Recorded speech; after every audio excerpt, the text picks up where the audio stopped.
First thing I need to do. Oh, Right over. 9 o'clock, we're starting for the ballot draw.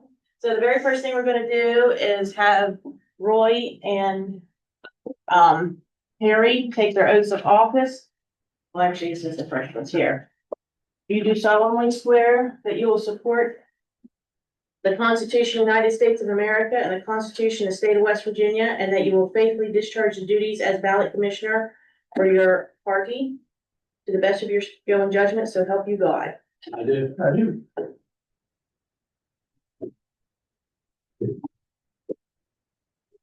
Yeah, I always hear his pen. This is the oath of office, that we put on record, but then that's for their terms as ballot commissioners. But then they also sign, and I have them sign an election oath for every election. The election oath says, I, Harry or Roy, a qualified and registered voter of Mineral County affiliated with their party, do solemnly swear and will faithfully and honestly discharge the duties as an election worker according to the requirements of law. That he will not challenge a ballot without just cause, that he will not cause any unnecessary delay in voting, that he will not disclose to any person how any voter has voted, nor how any ballot has been folded, marked, printed, or stamped, that he does not have any agreement, understanding, or arrangement, that he will receive any money, position, or other benefit for services in the election apart from his official pay, and that he does not have an agreement, understanding, or arrangement, that he will perform any act for the benefit of any candidate in the election, and then he has nothing wagered or bet on the results of the election. And I have him sign that oath for every election.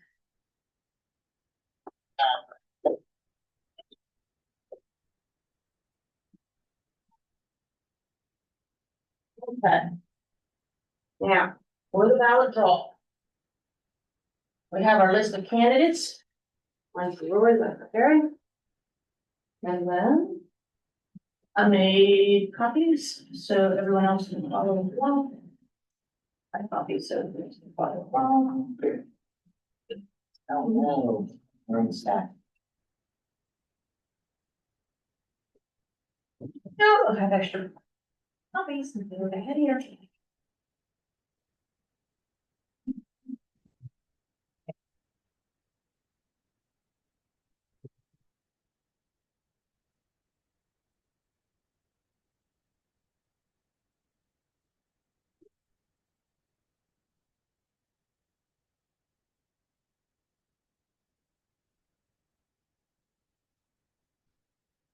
We start at the top of the ballot and work our way clear down to the bottom. I have numbers here. The most in each race is 7, so I have them numbered 1 through 7. They are identical in size and shape.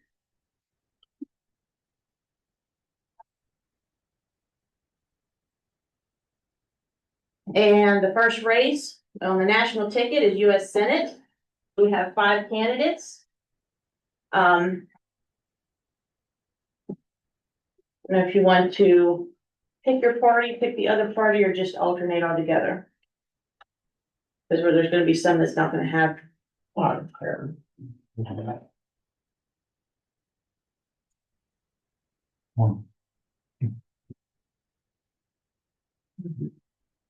Harry Kirkman on this.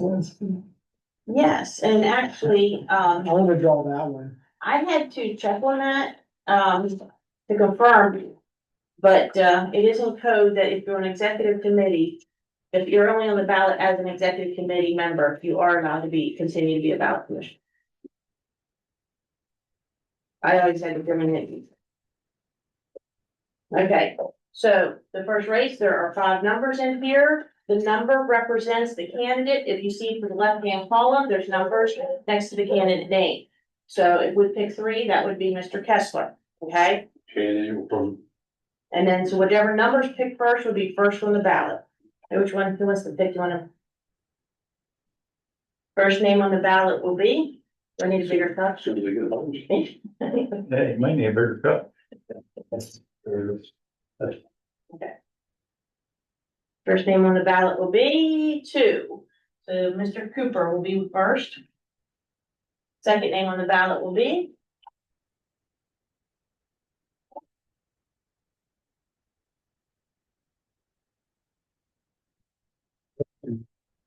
Rachel Anderson would be second name on the ballot. Third name on the ballot will be Number 3. Kessler would be third on the ballot. Fourth on the ballot would be. You gotta figure out, see if it's this couple. On my fingers. Well, number 4 is 4. And I would say that the last one should be. If it's a 1, then we're in trouble. Which is fine. I don't see a bigger cover bowl, so it's fixed. He drew 4, then 5. 4 and 5. Okay, then we have 6 for the next race.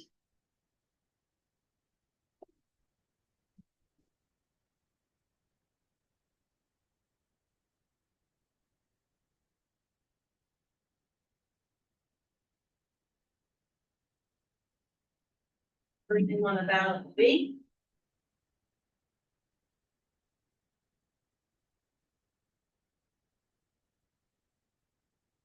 Two. Alexander. Second name on the ballot will be Number 6. Tom, will be second on the ballot.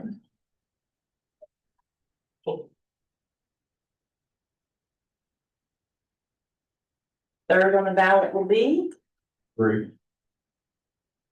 Brian, be third. 4th on the ballots will be number 4. Janet would be fourth on the ballot. Fifth on the ballot would be 5. David would be fifth on the ballot, and that would leave Capito as the sixth.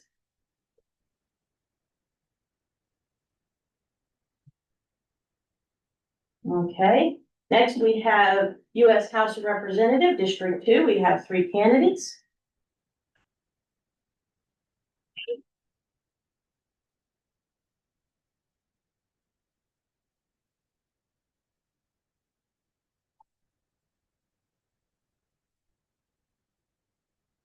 I had buttons, but I didn't find the buttons. And I have a bigger cup that I always use every year, and I couldn't, oh, my election room is locked and I can't get in. I don't know who was in I it. was gonna say, last time you used like a little button for. Yeah. something. Yeah, but I couldn't get into my election room last night. First name on the ballot. They say, I still didn't get it out of there. 1. Ace will be the first on the ballot. Second name on the ballot would be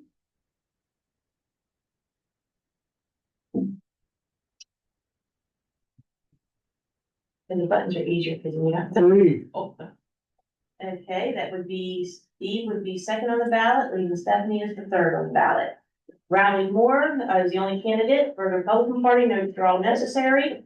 State Senate, 14th District, Democrat, nothing to draw for. Republicans, we have 3 candidates.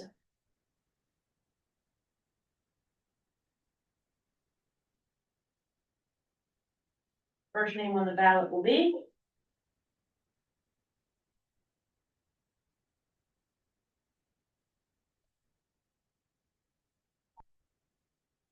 3. Jay would be the first on the ballot, second on the ballot would be 2. Mike would be second, and Mark would be third. Okay, House of Delegates, 87th District, Holler has no opponent, no draw, 2, let's see.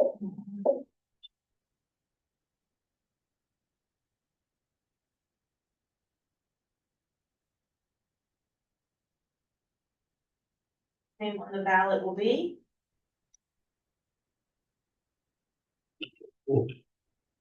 Definitely need a better cup. I don't know, I'm so sorry. Guess I don't think It's it- But I want to see. Sure. okay, Staggs would be first on the ballot, Howe would be second on the ballot. I drew a 1. Okay. That's a good thing. House of Delegates, 88, Democrat, no draw necessary, Republican, no draw necessary. State Senate, 14, Democrat, no draw necessary. Republicans, 4.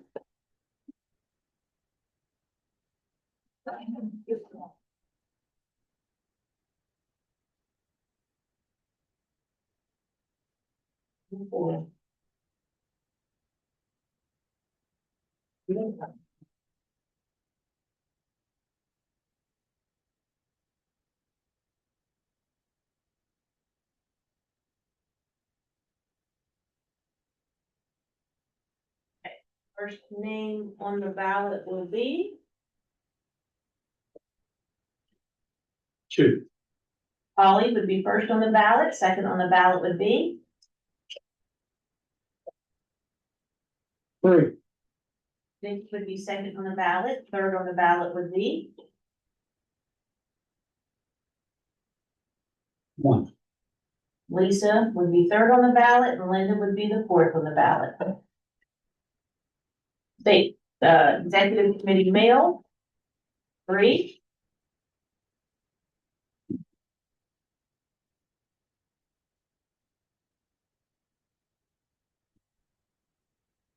First name on the ballot would be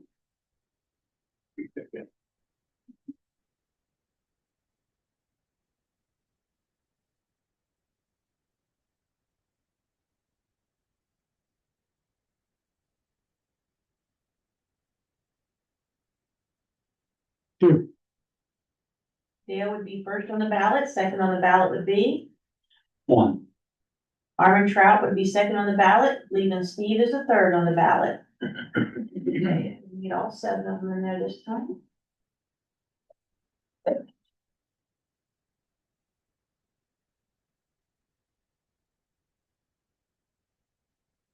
name on the ballot would be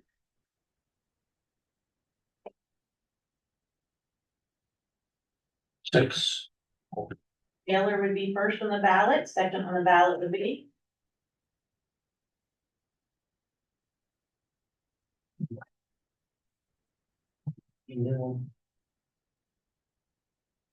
Alfred. Two. Robert would be second on the ballot, third on the ballot would be Four. Bruce would be third on the ballot, fourth on the ballot would be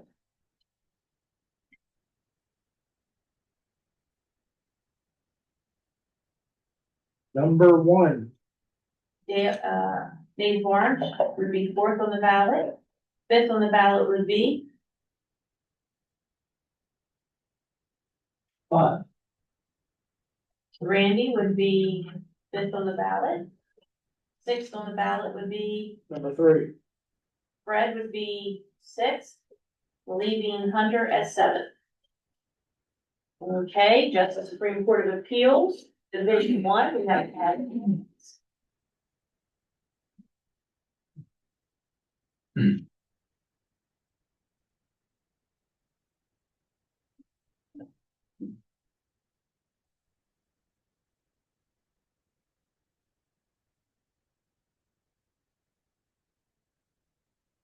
First name on the ballot would be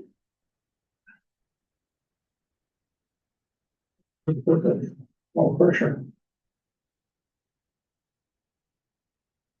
You handle Number one. Eric Fox would be first name on the ballot, second name on the ballot would be Three.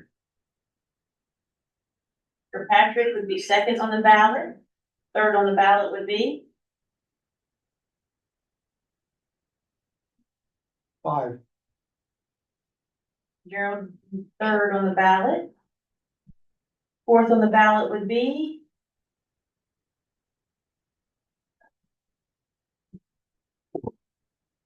Martin would be fourth, leaving Todd as fifth. Okay, Justice Supreme Court of Appeals, Division 2, we have 2 candidates.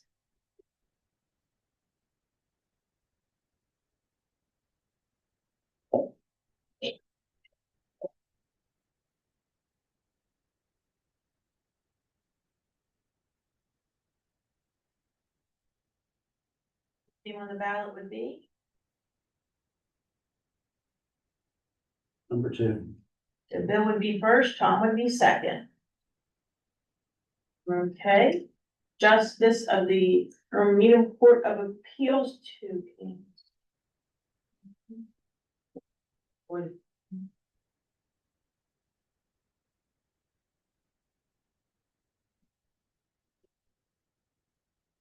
First name on the ballot would be, Drum roll, number 2. okay, Dan would be first, Jim would be second. Okay, county commission, only one candidate, no necessary draw. Congressional executive committee female, no need to draw. Congressional male, no need to draw. Senatorial executive committee, no need to draw, female nor male. Delegate districts, male, female, no need to draw. So we are to the Board of Education. We have.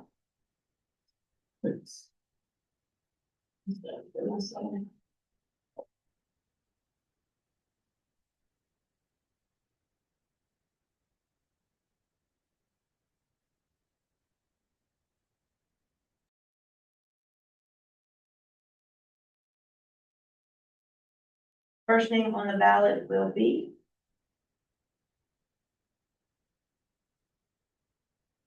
Two. Gordon would be first name on the ballot, second name on the ballot would be.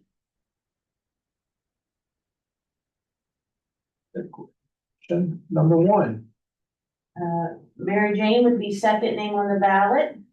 Third name on the ballot would be. 6. Butch Wall would be third name on the ballot, fourth name on the ballot.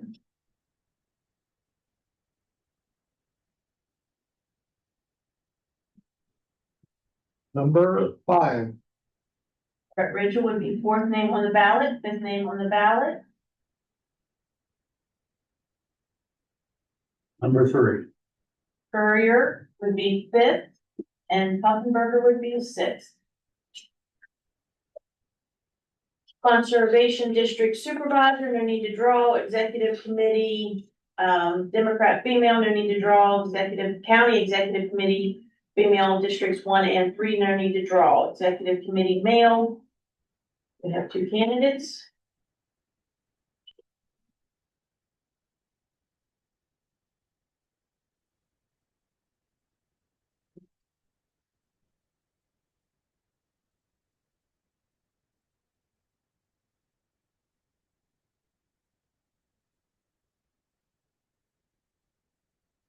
And ballot would be.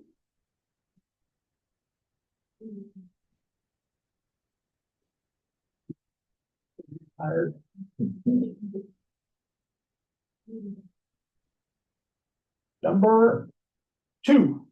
So Hal would be first, Barnes would be second. And, yeah. Yeah, yeah, Okay. 2. Number 1. Harry and then Ron. That concludes ballot draw. Does anybody have any questions, concerns, or comments? Okay, I will be sending that to the printer tomorrow.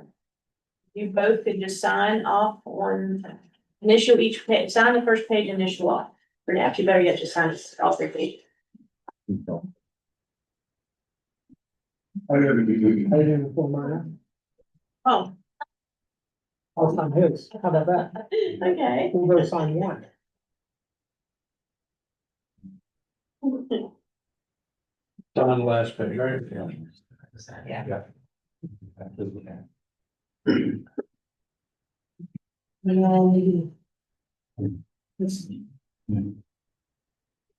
Now, what time did you all get in?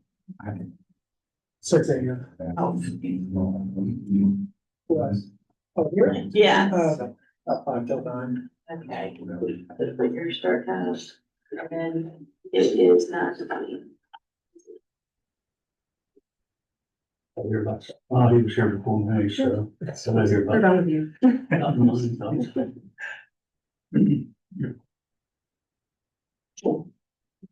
Oh, Sign what time did I get here? it. Today is the 4th. I'm trying.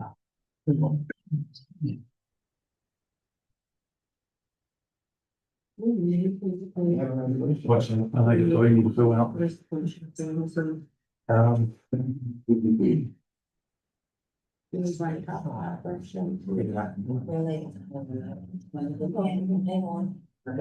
Can we just pause in between now recordings, or do we need to keep recording? We're just gonna keep recording. We'll just record from here clear till the end of the work session and then start a new one for the regular meeting at 4:30. Do you want her to pause while we're waiting for people to come in, or just? No, Missy's here. Okay. We'll see the bottom. You got it, that's right. Yes, sir. Thank you much. I know it's an extreme pleasure to have you amongst you this morning, so. Harry. Thanks, Roy. Thanks, guys. Thanks, Harry. Thank you. Love to everybody. Joel, it's always a pleasure. Thanks, Harry. Thank you, guys. And I will be I'll have to in be touch there. with you guys. So we're all up here, I can skedaddle. You guys get out. This is Friday. Skedaddle when the skedaddling's coming. You're- Second girl. Oh, I know, anytime I'm in here, I know. Hey, that's been. No, I'm one of the easiest ones in the county. I'm not- Yeah. Well, I'm glad that you're putting it away. Plain as, yeah, I know, I'm the good child, that's. Been a while. That's the one up. Wherever you want to live. I'm gonna use the paper. I just wanna, you know, See you guys. See you later. Hi, Sheriff. Yeah. I'll try to, Well, thank you. only with the dogs, only with the dog. Have a good day. That's what I tell everybody. I take the E off when people, You can get it started, I'm listening. Oh, I didn't ask for anything, out of the ordinary. I did ask for 1,000 in truck maintenance. We didn't have anything in there. And I have the white one up there that. It'll scare the bejesus out of you when you start it up. Hmm. I don't know what it's doing, but yeah, it makes a heck of a cracking sound. I haven't been driving it, so don't blame it on me, Joe. How is your, I mean, do you need it? You don't need it, but it's. The new one that's Yeah, not I- wired up yet, yeah. The white one's just pretty much, I guess, for an extra, you know, for the weekends and stuff. I'm gonna get it up 2 more for the tire. There's a tire going flat on it, and I don't know if it's just as for bead or if it does actually have something. They've looked at it before and they never come up with anything, but it still goes flat. So, and there's gotta be something, you know, Absolutely, somebody. yeah. I hate But to I- have that. Oh, I know. The only you keep putting air in the car, but it's not leaking hard enough, you can find where it's leaking at. There you go. But yeah, so other than that, I'm pretty good. You Um, know how you can find that in the future? yeah, put it in the river. Well, Hold it down. I take them out and put, I got Go on. bathtubs back there where cows drink out of. Uh-huh. I stick them down in that and turn them real slow. You can Oh, find, you'll find it. you'll find. it. Dawn, a little bit of Dawn on It's there. all over. Make a, But I used a bathtub back. yeah, I got them old metal ones I use for the old cows. box. Yeah, The old type. yeah. But I don't have one of them. Unless I go down and use it to, Bring it over. at the college. They got a couple of them. So, You can find them. oh, yeah. Yeah, so. But it's on its last leg. I mean, it's rusted off. You like him using the computer to do your type sheet now? Jason, so far, so good. I did good. I did good. Tammy was a good teacher. Well, Candace was too. I just set up your. Yeah, but Tammy came up and I went right through it. That's all. Yeah, you can teach old dogs new tricks. The next thing we do is, or do recording, to figure out, once you try to do recording. I'll get you there.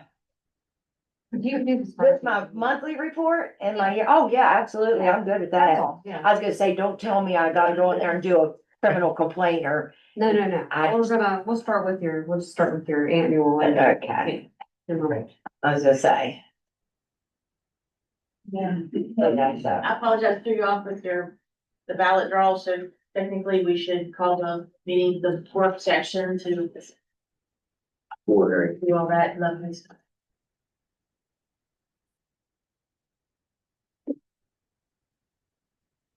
Does your salaries include the Your second, and the part-time, Well, it looks to me, I never touched that part, Dutch, I'll be honest, I never, when Mike Bland was here and I took over the DW one. I never touched that upper part, that was all taken care of through you all. Yeah. I just really don't, so. I know mine's in there probably. I'm the only one that stays. So, where's Rick at? huh? Where's Rick at now? I guess back Berkeley, part-time. And we actually officially call the meeting because we have to approve the agenda yet to. Right, so we'll call this meeting to order, shall we stand first? Praise God, our Heavenly Father, as we open this meeting today, I ask that your spirit would be with each one. I pray, Lord, that you would guide, direct, and give us the things to say and not to say. I pray that you'll be with our first responders, Lord, and our employees at the courthouse. And Heavenly Father, I ask you to be with the funeral today, Lord. Be with the family, be with all the people, because that is an emotional, touching time. So just be with them and comfort them. Our Lord, give us the knowledge and wisdom to make the best decision. We give you the Lord in Jesus' name. Amen. I pledge allegiance to the flag of the United States of America and to the republic for which it stands, one nation, under God, indivisible, with liberty and justice for all. Okay, call the meeting. What? Call the meeting to order and approve. You got anything else for Yes, us? we have a major change on the agenda. So we actually had, Joel was scheduled for 11:30, but due to the funeral, I was at 9:30, so I went to 11:30, moved Joel up to 9:30 to do his budget. So that's a major change, and it's the only change on the agenda. I make a motion to approve the agenda with the changes. Second. Kidding. Then just approve. I said that. We've already done the ballot draw, we've already heard Mrs. Budget question, any other comments? Not really, I mean, I'm good, other than, just, let me know on the full-time, part-time. Has Pro Stainless major new, has Pro Stainless major new, Oh, yeah, racks? it's been on, Okay. yeah. It was only 700 and some because I had the old cage off my Canyon. Okay. See, I saved it when they auctioned it off. I took the cage off of it just in case, Just in case. and it actually worked out. He just did, I think it was a little over 700 and some. Wow. So compared to almost 2,000 for a whole new cage. So yeah, he did good. So, He's a good guy.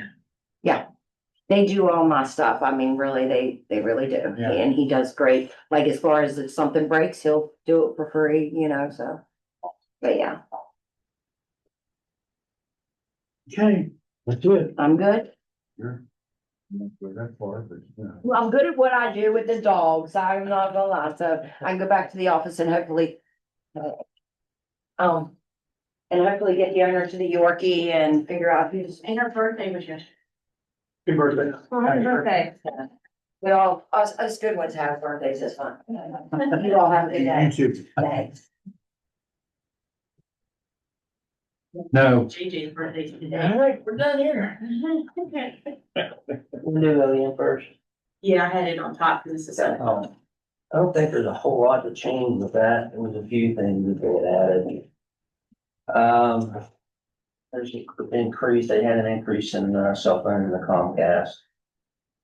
There's an increase in the travel due to, possibly with the new director and stuff, certain classes that he's gonna have, he or she will have to have.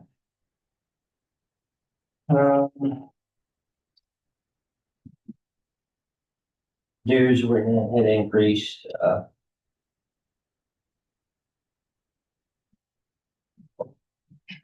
think that was the major, there was an increase, I think they increased the OEM equipment. Due to, I think it went a couple $100 due to possible unforeseen things. The reason for the increase is training. I got a copy of this, I can give you guys to look over. This is something that Eileen and whoever the new director is gonna be, gonna have to attend, just to keep the certifications and stuff.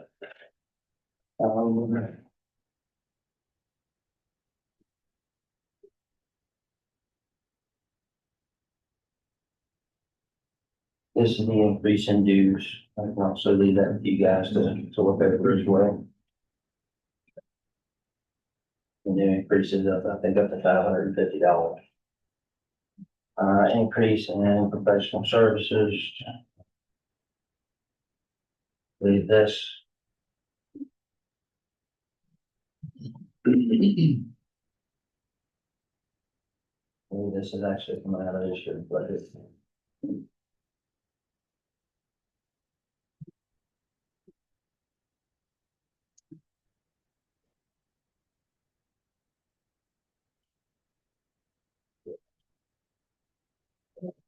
The upgrade to the caliber system, this would take effect in the next fiscal year, but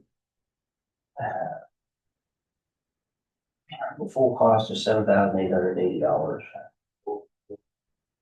Actually, the full cost is $8,880. However, the Ambulance Authority and Firefighters Association agreed to split that cost, and the 911 center would agree to pay the $1,000 maintenance fee each year for that. What road is that? That would be in the professional services. So that's on the agenda for this afternoon, this evening. So that's not gonna be out of this fiscal year? Don't think, because It still needs approved tonight Yeah. for them to This. sign up. Current year. but the actual cost of that caliber upgrade, what it does is it integrates the system to where fire and EMS are linked together. It's not a separate thing. One sees it, the other sees it. You don't have to have the 911 center. They have two separate cabs for that. Okay. It's a good day. Which two departments? Ambulance Authority and Firefighter Association are going to split the cost. The initial cost of it was $7,880. Okay. 911 center will pay the annual maintenance fee of $1,000. That should be it for now.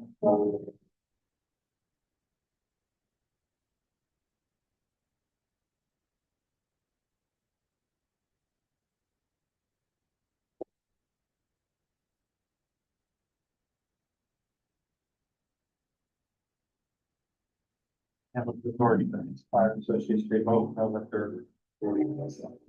Discussed with Luke, Luke had discussed that with them. He, said if they each could pay half of the cost of the upgrade for the system, the 911 center should pay.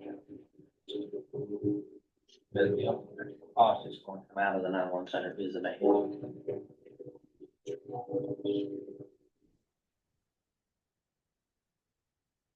Especially for county calls. That's your reporting. That they do the whole thing. Okay. Once they're ready, they're gonna be other 911 fire buck, see whatever we should like.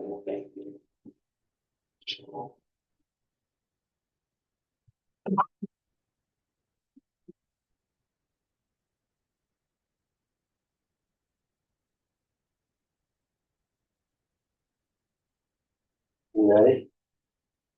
6 million, that's all we need. We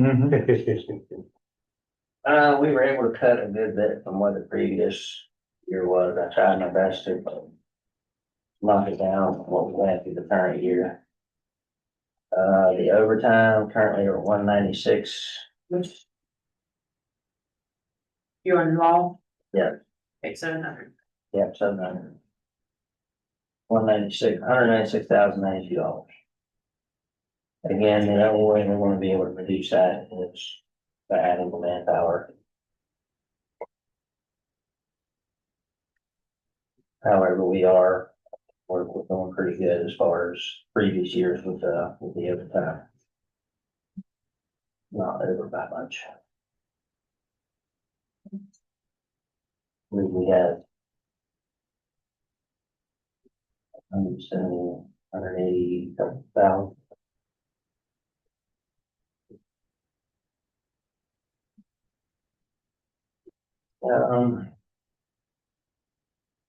A lot of what we had on there still stayed the same. We added some. To the utility 1,600 heavily due to the copier, that is now going under each department rather than through. Professional services, we were able to drop that down a fair amount too, but that's basically including the Motorola, Taser, Lap Scan, critical contracts for each year. Serial supplies, that's saying, $117,000 for the Motorola contract and tasers, and that's Motorola, Taser, Lap Scan, and critical, that's all four. that's a subscription to all those, or is it Motorola, warranty or service or it's whatever? just a service contract each year, a 5-year contract, 60,000 for Motorola. 25,000 for Taser, or 26,000. Professional services will also be like, employment evaluation. Yeah. And a little bit added in there for unexpected. What's all under utilities besides Electric. electric, and so why would printing be under, or photocopy? Hmm. Why didn't you say photocopier under utility? Yeah, all the new ones, instead of being sent to departments, all just started being put under data processing, Okay, but then like. The prosecutor's copier should be under the prosecutor's office. okay, The circuit clerk's copier should be under circuit clerk. Then you see what that office expenses are. But as the new ones came in, they just all started being put under data processing and taken out of the departments. So now we're just trying to get them all back where they belong. okay, For the most part, the extension office is still under extension office.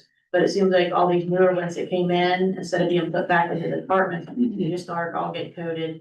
So for this fiscal year, they're budgeted for 428, but starting for the next one, to have them actually put into the department that they're for.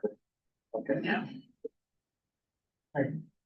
We have a few copiers out there.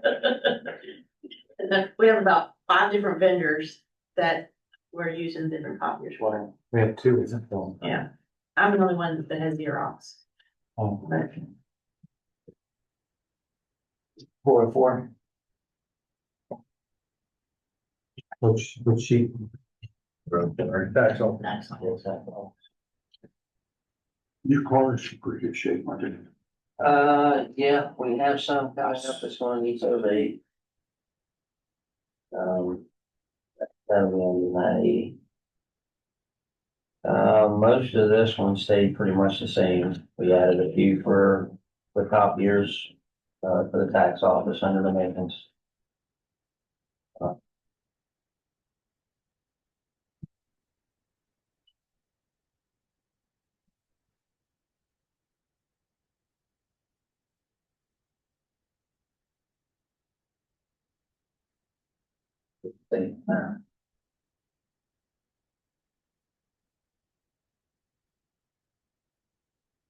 the satellite station, should that be like utilities and stuff, right? Should it be under tax office or law enforcement? You're using it as, it's okay, because you're using it kind of both. Yeah, it's used for both, but primarily for the, Taxes. yeah, the rent was added to that, yearly rents. Yes. So the sheriff's salary, that's just your salary. Mm-hmm. Where did, oh, never mind, I see it now, I missed that call, never mind. We can't cut that No, one. And that's how many people you have currently? That would be 5 plus 1 part-time, and I think Dana stayed out of that as well, too. No, it's just been. Out of law? So that would be 5. Okay. Well, Well, that'd be yeah, so 5 full and 1 part. 5 for 1 part. And with recent occurrences, I've talked to Dana and possibly had the option to bring her full time. That will allow her to continue to do the operation of the satellite office and have somebody there with Karen as well. Continue doing that. Okay. But we're gonna need the manpower. Cause Karen can only work so much per week. And even with that, there may be a couple days where we can only have the office open a half a day for the concealed weapons and reporting. Even by adding a full-time, Do you think Karen will stay? I think so. Maybe that time. Yeah. I'm sorry, I had to step out for a call regarding the windows over there. Out of probation on it. You need a position posted, that way, or did I miss something? Oh, no. Just turn a part-time employee into a full-time. Yeah. Yeah, I just missed all of It it. scared me for a second. I just wanna make sure. Possibility, some of the girls at the window could be cross-trained and up in the small building. The only time that would work is on a downtime when we're busy with taxes. Not when they're, yeah, not when they're not, but in between, during the summer and stuff. And then again, we've gotta look at. I mean, we're definitely gonna have to keep Debbie part-time. No way around that. Didn't you get one request, or didn't you talk to someone about moving over there? Did somebody talk to you about moving? The sheriff's office. Law enforcement. Yeah, I don't think. Well, I was approached. They said they did, I didn't know. I don't know, that's what I was told, whether, and maybe.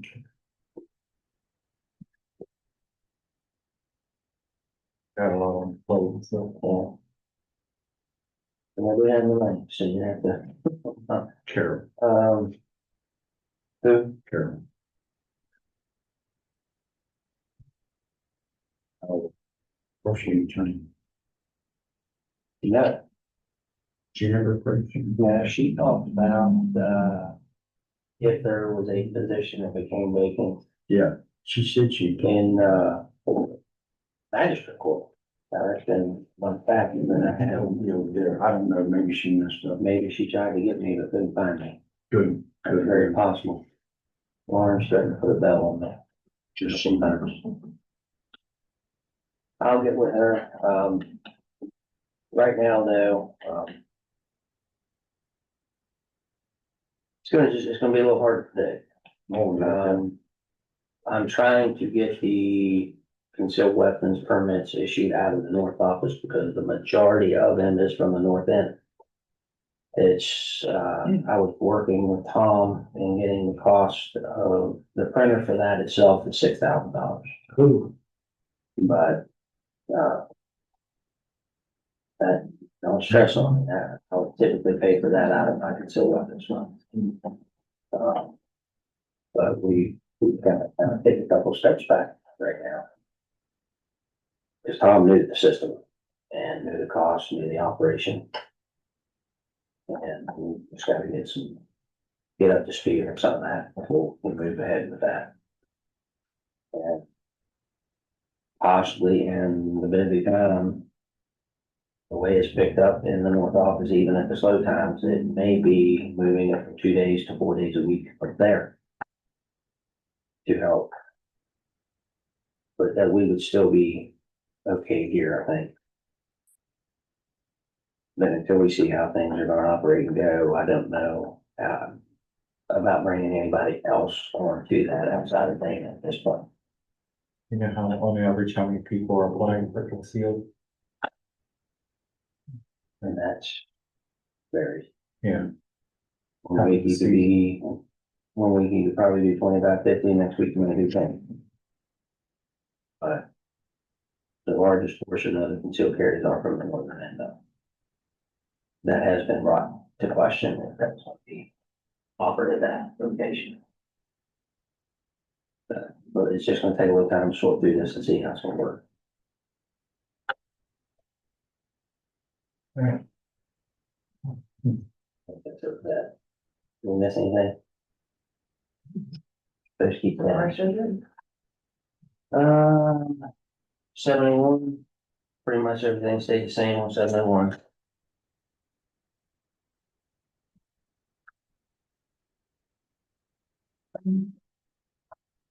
$729. Took the officer travel and training out of that and added that to the law enforcement side due to the fact that all those guys are now, civil service. The refunds and reimbursements, that's Lauren, you dealt with that, so, That's just, if a refund comes in after we fill the report and we owe them a refund, that's the line item, yes. okay. Court security, we still have the vacant position there, but I posted the job position, but I don't know if I'm going to fill it right now. I would much rather not get away from there, eliminate that position, but not fill it and possibly use that money that would have been there for that position for a deputy position. That's where I need to manpower. I still have.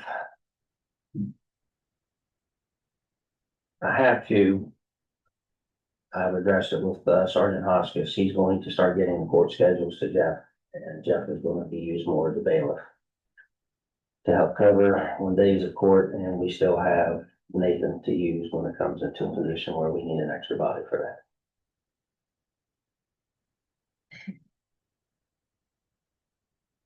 Outside of that, I think the rest of that still stayed the same.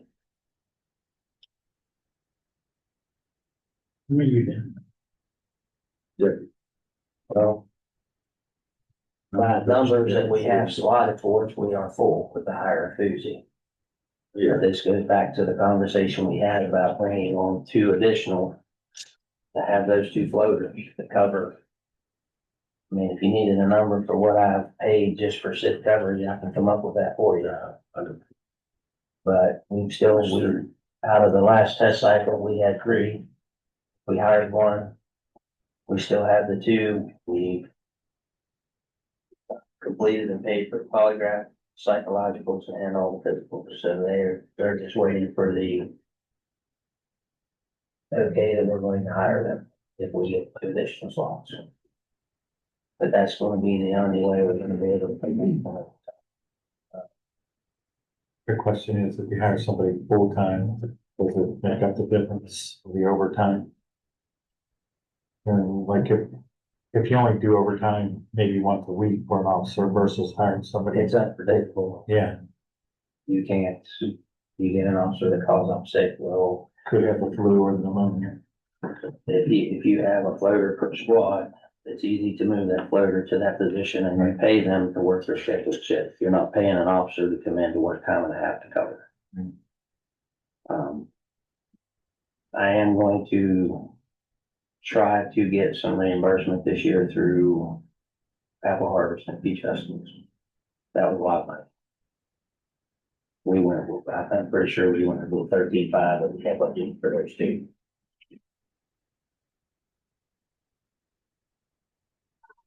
For the bailiff, are you okay if I update that on Facebook just to state that it's on hold? We only have 1 applicant, but I'd like to give some sort of communication. Well, we had. Oh, we had, many people come in. I think Oh, we did, they came in. Okay. I've got I didn't, I 2, wasn't aware. I got 2 Okay. applications. Okay, cool. So But I'm okay to put that on. yes, ma'am.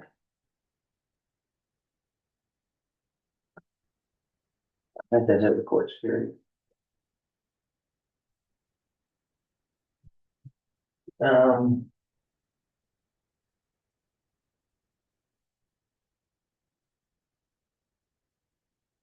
The equipment.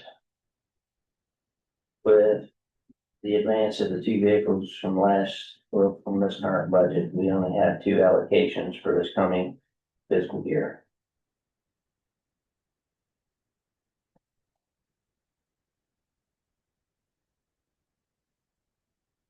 Had the captain complete a list of things. This is basically what we would have if you was to bring on an officer and you had to supply the vehicle. This is excluding the cost of the vehicle, but everything you would need to upfit a vehicle and the officer for that, you're looking at $40,000 per. So, even with that, what I proposed for this budget for the equipment, we're still under what we had previous. That is officer initial, that's everything from uniforms down the line to every piece of equipment they need, including the upfitting of the vehicle, everything you need to go in that car. I've got right now a list of, I think, 7 officers that are wearing outdated vests that expire every 5 years. New radios, just apply for the upfitting of that, as well as 1 canine kennel, which is where it has to go. We have, right now, I think 2 Chargers up to possibly 3 Tahoes that are gonna meet survey that we'll have to sell. Once that upfitting. Everything is down to vehicles. We have County Newland, it's got 4 that need to be finished. 3 of those 4 will be finished by the end of this fiscal year. The only holdup on the 4th one is the kennel, which is, well, last year it was $7,000. I'm told they went up that much, I think 82 for a canine kennel. However, we will not pay $700 shipping again this year. We'll try with Charleston, pick it up less than that. I think that's it. The kennel, does that get bid out? Is that just something we have? No, that's, we install them ourselves. That's just the purchase of it. There's so many that, well, that are actually worth buying.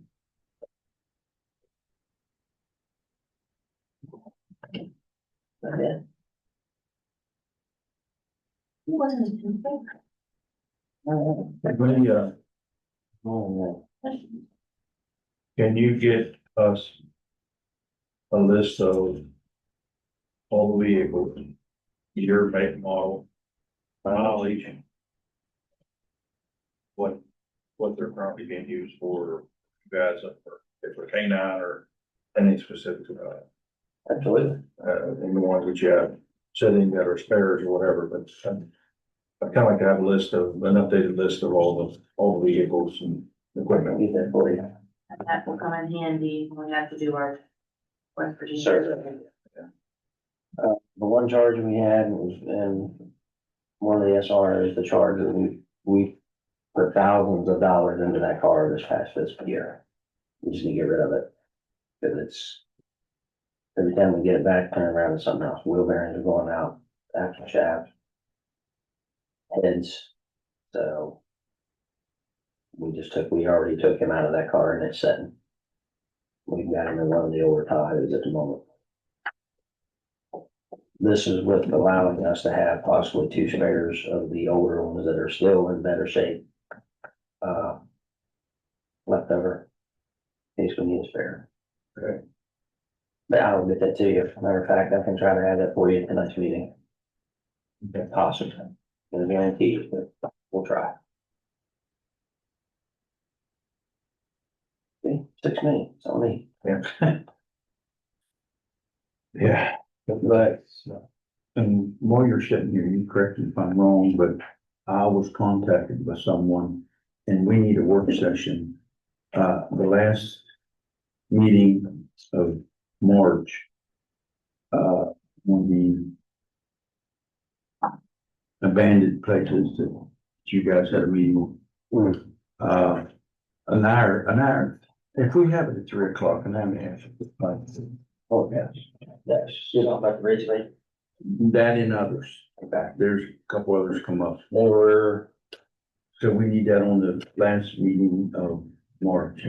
there was discussion about a bill going through right now, but I It's just. not gonna pass. It's not gonna pass. Too much in the southern part of the state. You're gonna lie, Yeah, it's not. you're gonna vacate the entire southern part of this state if you do that. Mhm.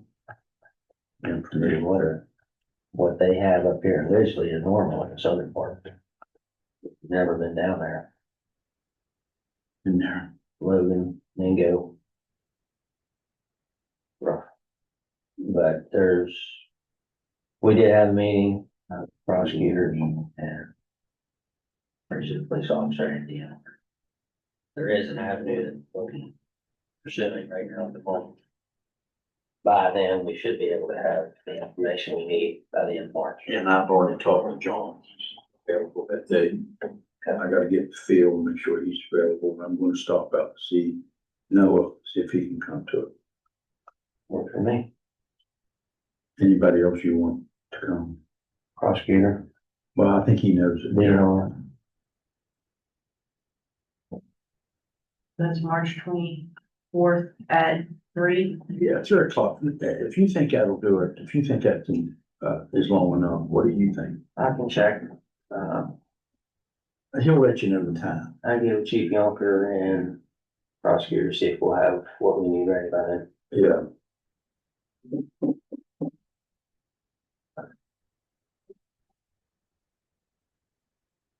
Okay.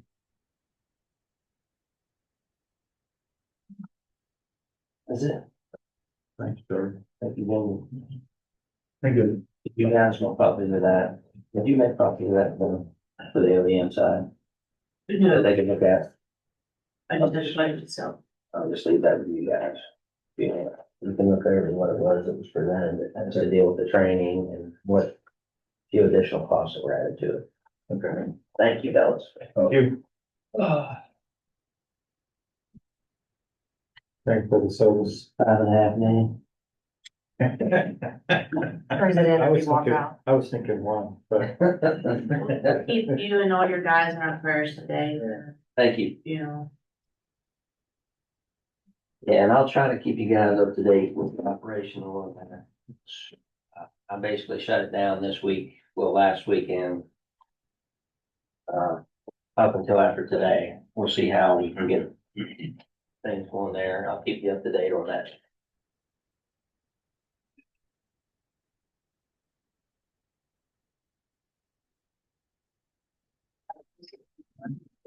I'm surprised they're not here. Say no days on Zoom either. I mean, after when I know it, yeah, where we're at then. And, let's see. She has a really good candidate, We did a lot of experience, like several. ones that have done the job. Mhm. There's a couple there that I talked to. But I can tell you how the one gentleman talked to me, he'd want to go out there even entertaining the interview. No, I wouldn't. If you get that kind of response, I wouldn't. Thank you, guys. All right, Thank thank you. you, sir.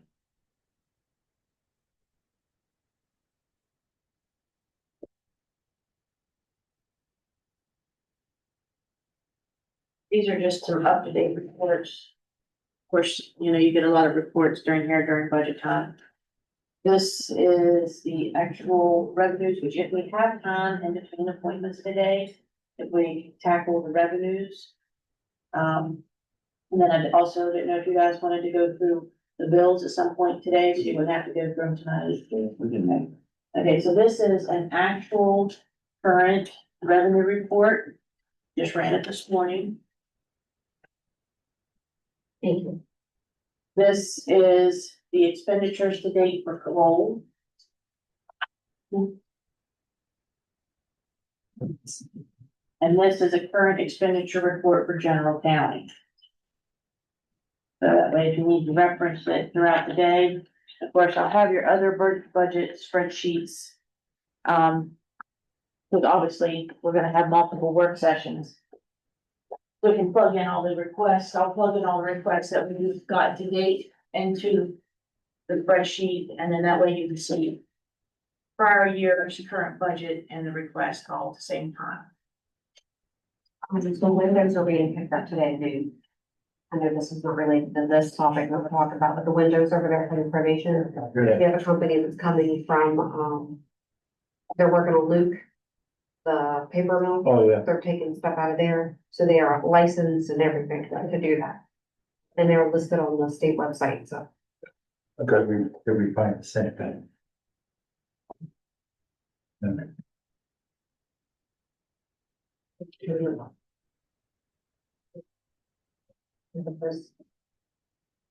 But we still want to know what consequences we get.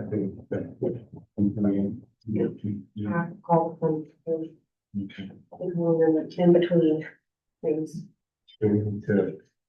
We can approve that, then. Yeah, it'd be equal. I have just made the decision because they were here and. Yeah. Because the other companies that I called would have cost more because they had to come out of the way. Yeah.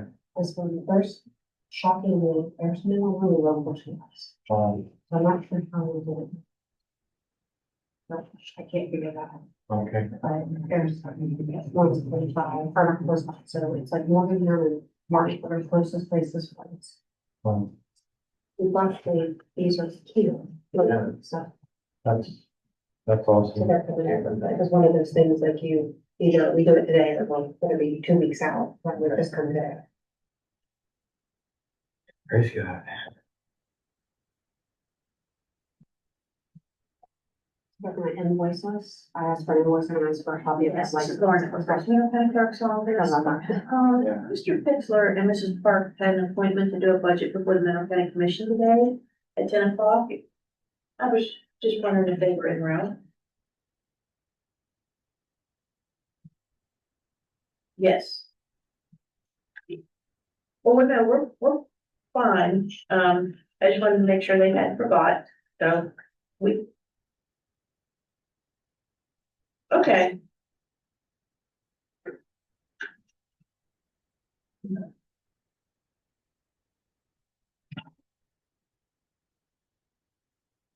I mean, we have plenty of other things that we can discuss while we're waiting, so.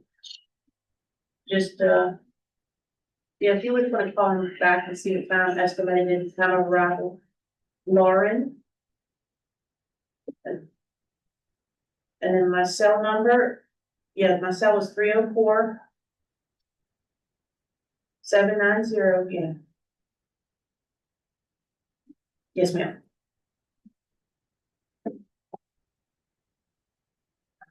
Oh, wait a minute, I believe they're coming to you for breakfast meeting. Okay, thank you, they're here, right, thanks. All right, bye.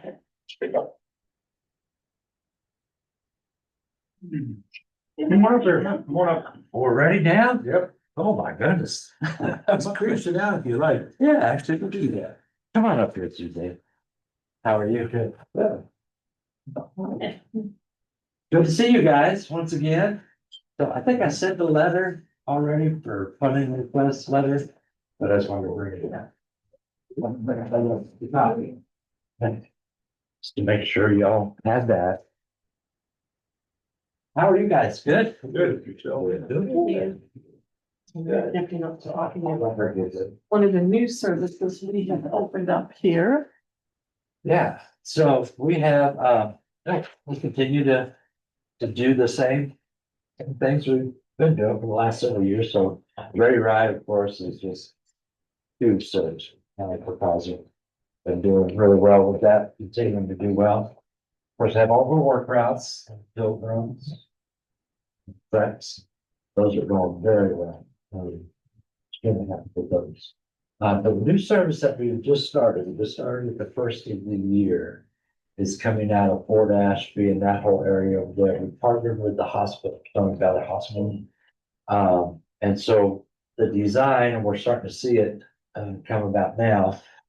Design of it is to bring people in. Those are really underserved areas. And so, and the hospitals have a hard time getting people to come in for their appointments and different things like that. So we partnered with them, developed a route. So we do on Tuesdays. We, and actually you're doing it today, but we will pick up people in those areas and bring them into the hospital for appointments. And the hospital schedules these appointments for a time frame. And then, they will come in for hospital appointments. And then if they want to go to Walmart, do shopping, and while they're waiting to go back home, then they jump on the Ready Ride service and go to Walmarts and different things like that. So we're really excited about this. This is kind of a new program. We'd like to see it in other areas too, but this is kind of we're trying it out in this area. So, and I think we're going to see some really cool things from this. So very excited about that. The hospital is also handing out these the schedules within their departments. So So hopefully when their schedules are working and they see that you live in Fort Ashby or Short Gap or somewhere in between, they can say, oh, you know what? Have you got transportation problems? If you do, we can get you in there on Tuesday between these times. And so that'll help out that way, you know, it's a preventative care measurement too, as well as a well-being measure, so you don't miss your physical therapy appointments or your just regular checkup appointments in general, your diagnostics or anything like that. So it's something that will benefit the hospitals, obviously will benefit the patients. And the communities. Yeah, for sure. And there is no charge for this service right now. Yeah, actually, yeah, like I said, we partnered with the hospital, to provide the service. The other thing that we partnered with the hospital for too, and I think you're gonna find this really cool, because again, this is more of a trial base. We haven't done this with anybody else yet. We want to see how it's gonna go. But we do what's called after hours, a call center. So as you guys well know, people go in, they can go in from anywhere, from, you know, a Piedmont, it could be anywhere, and they go in at, you know, midnight to go on an ambulance, you know, run, and then they'll check them out, and then they have to go home, you know, they're ready to go home. We get calls at 1, 2 o'clock in the morning, 3, and we have drivers on call that actually go pick these folks up at 2 in the morning, or wherever time it might be, 4 in the morning, and take them back. So this has been has been very good. We didn't think it was gonna be that busy, but it's very busy, and This is transformed after they go to the hospital. After they go to the hospital. Sure, after they've been there for an ER visit, Yeah. I mean, it's not like just regular discharging out of the hospital, but an ER visit, particularly right now, flu and COVID and everything, kind of the uptick they've got going on right now. Somebody comes in, needs to get checked out, what have you. And they come in at 10 o'clock at night, by the time all the testing and everything is done, they find out that they can get home now. They don't have a way to get home. yeah. You know, they brought in an ambulance and all that. So we've learned a lot out of this process. We've learned to ask, does the person have shoes and socks?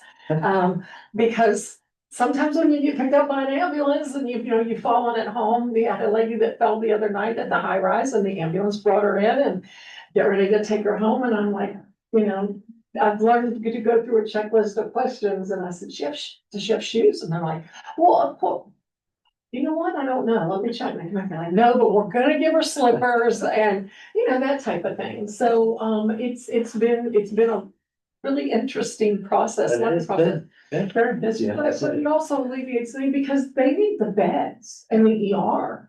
And so alleviates the process of that person having to sit out in the waiting room until 7 o'clock in the morning or 7:30 when we start running and get to go back, you know, so, And that's 7 days a week. yeah. A couple of years, or a few years ago, 3 or 4, the hospital talked about hiring somebody. I don't know if you're familiar with that. Yeah. About, they could call in the middle of the night, take people, or daytime, whenever, to take people home from there. Yeah, because a lot of people don't have training. They don't. Right. You know, that's elderly and. Yeah. Right. And it's difficult for the hospital to put someone on staff for that, because you just sit and wait. You're always on call, Yeah. basically. And, so So we get it, when we're doing it, so. I'm glad you're- Huh? I'm glad you're, how's your drivers? Are they, you got enough, or you need No, more? we're looking for more we drivers. could use it, we could use more, so. We're looking over in this area, particularly for senior drivers. I mean, we're good right now, we're staffed well, but we're right on the edge, you know, if somebody goes out sick or somebody gets injured or something like that, it really puts us in a bind. So we're looking for some more drivers. Then we have to start shuffling and rearranging. Yeah, we have one new driver, he's been with us several months now, but we knew it. You know, when we hired him, he says, now every February I go to Florida for the month, so I was like, ugh. So he's in Florida right now, but he'll be back in March, so, but yeah, but you know, just things like that. He's been doing that for years. Yeah, but he's a good driver, he's a good guy, so. How's this working out? You getting people or? No, we're starting to see some, you know, we knew it would take a while. Yeah. It This always, would be really good to get word out. yeah. It is. I heard with the HOA people at the, over in Fountain. Fountainhead. Community, yeah, Fountainhead, yeah, that's it. I got a hold of somebody there, and so we're handing out the flyers up in that area when we go around. As a matter of fact, the first week we did this, a lady called me and she said, you know, I've got a doctor's appointment. She's explaining it all to me, and it was on another day. And, I said, I don't have an individual driver available for you. However, here's what we do have. And I said, see if you can maybe get things switched over to Tuesday or a Tuesday, and we'll do it. She said, I will make sure that from now on, my appointments are on a Tuesday. So it works out well. And like I said, the hospital's really cooperative with Yeah. that, so they're scheduling people. The only problem that we're having, and it's really kind of a funny one. I called the senior center and I said, you know, we're starting this program, and they're like, oh, this is great. This will be wonderful. Pick us up at the senior center over in, Short Gap, you know, the Fort Ashley, wherever. Yeah, right there. And I'm like, great, you know, and so I put the schedule out, because we start there 8:30, and they're like, oh, we don't like to get up, we don't like to go there.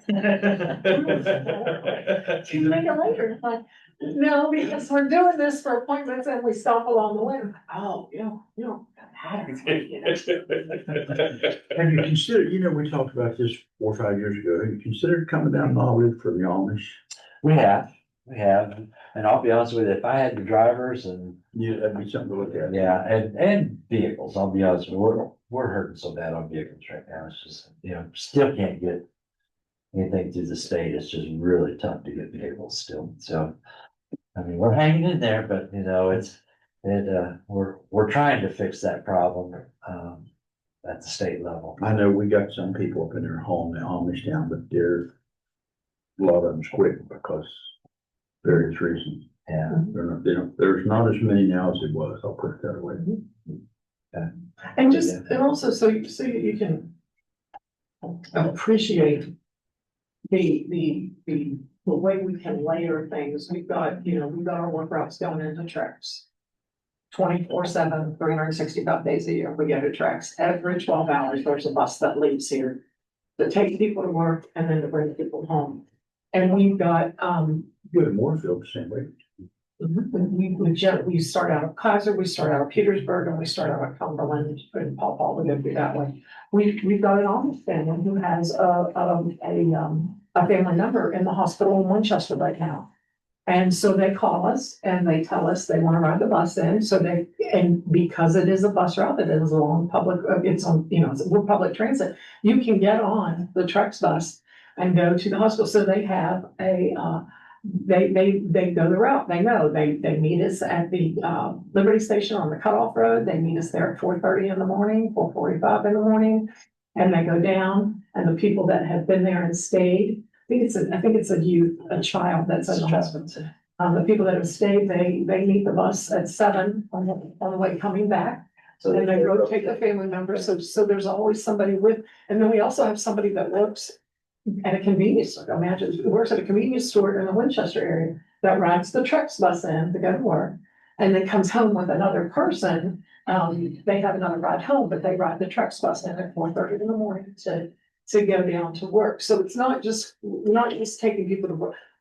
We're offering a service for the Amish that need to get to the child that's in the hospital that, doesn't have to pay an independent driver to get them back and forth all the time. They can rely on our services, as well as somebody else having a job down there and another means to get home. So, and it works well.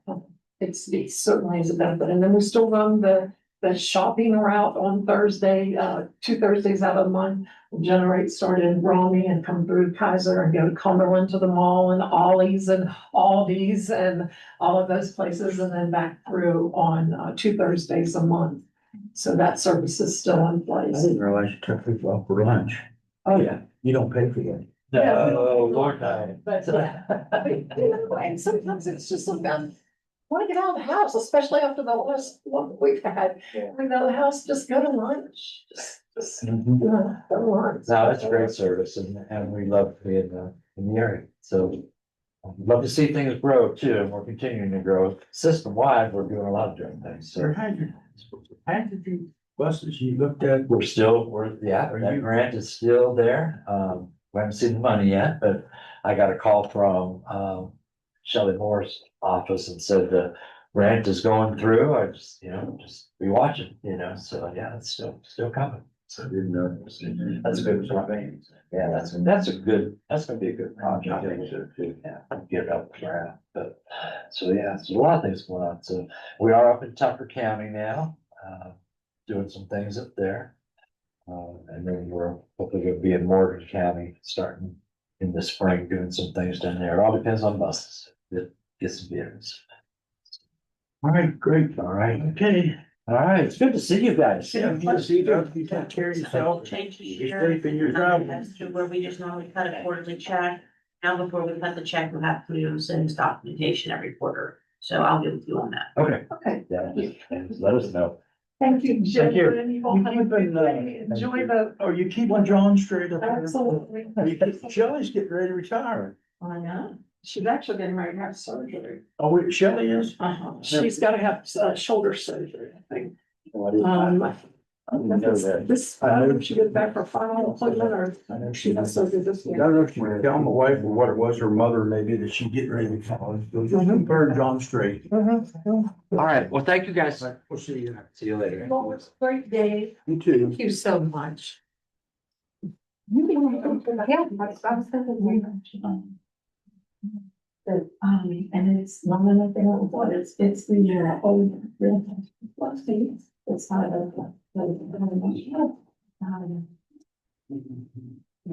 Found it, I called about the others, okay, it's still, gotta call out Texas and all that, but this guy actually worked.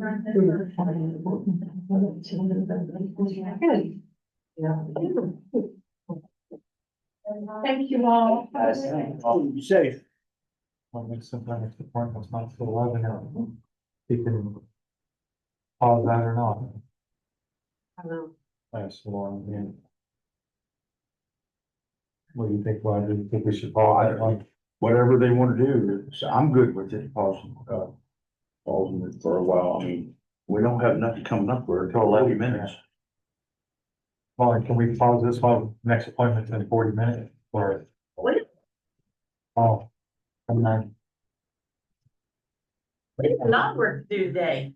I say in between all the appointments, we will continue to work on the budget.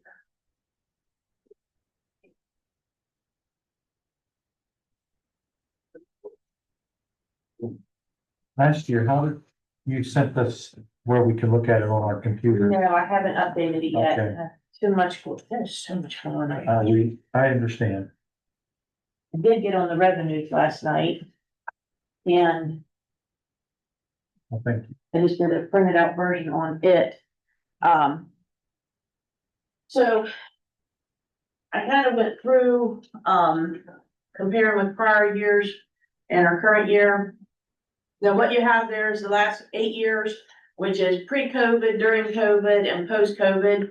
So really, the last 2 years are the most probably comparable ones. Those are actual figures, and you have last year's actual. So we're looking at the second to last column on the right-hand side, which is kind of like slightly shaded gray. You have your current budget, which is the one we're in right now. The shaded gray is the one we're working on. And the last column is what we have taken in half the year. Also in the handout I gave you a little bit ago, is the current up-to-date revenues. So you can also see your up-to-date revenues, which with the expenditures, I'll have a column with that information already added, so you're not having to flip back and forth between reports. The carryover, I need to work more on the carryover figure because, well, That's your unassigned. yes, the Okay. unassigned. Because that's gonna vary a lot and seeing what we, might spend on this project before, June 30th. The bold, that number is set solely on the reports that we get from the assessor's office. We should have 4.8. those, yes, we should have those by the end of the week. That's just the number you put in from last year. That is exactly last year's number, I just carried it over. So that is going to be, depend solely on the figures that the assessor's office is plugging in right now. And she will have her certification done by the end of the week. And that's real and personal property. Correct. Okay. That's our portion of the taxes. So then as we go down through. And that half year is what's currently. Yes. Now, I will say these numbers here on the tax. Everything is set with the chart of accounts. But the state auditor has the chart of accounts again. And looking at these revenue line items, they do not line up. They were never adjusted when we switched over. So I would like to, even though we're working on these figures today, I want to reflect this to match the chart of accounts as they're supposed to. There's some adjusting because I don't want to adjust prior year information, but I can't really change numbers. That's gonna affect prior years, but I'm gonna work with the auditor's office to get it should be in sequence with the chart of accounts, and they're not.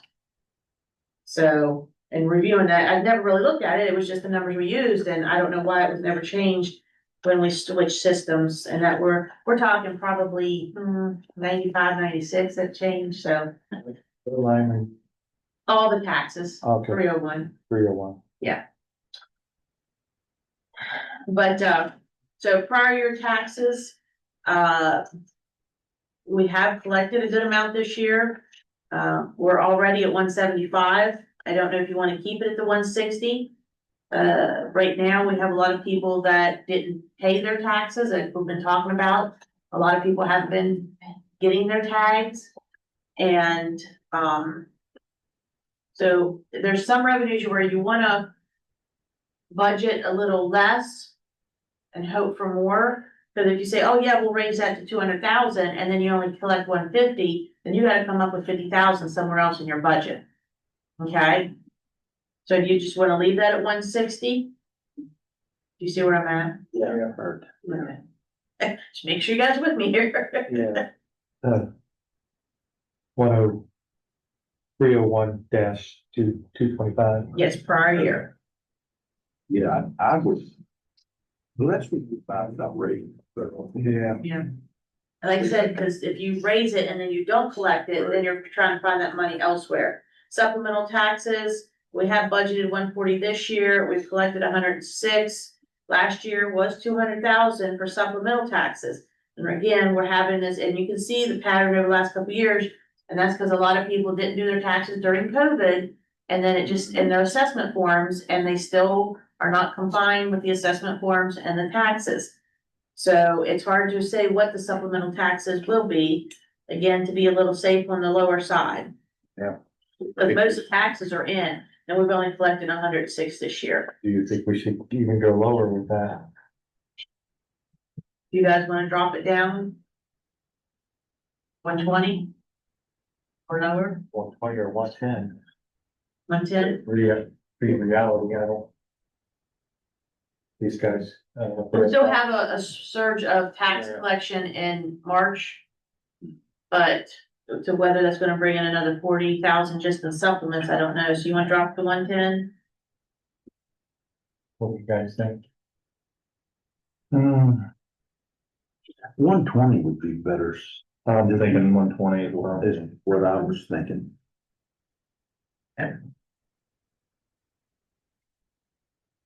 We usually don't put anything in with the redemptions or exonerations, tax discrepancies or loss. Those are line items we use at times, but we don't usually budget for them because it's not really predictable in that. Taxes, penalties, and interest. Again, this is what you have when you have people not paying their taxes and then, catching up on them. They do have the penalties, and the fines.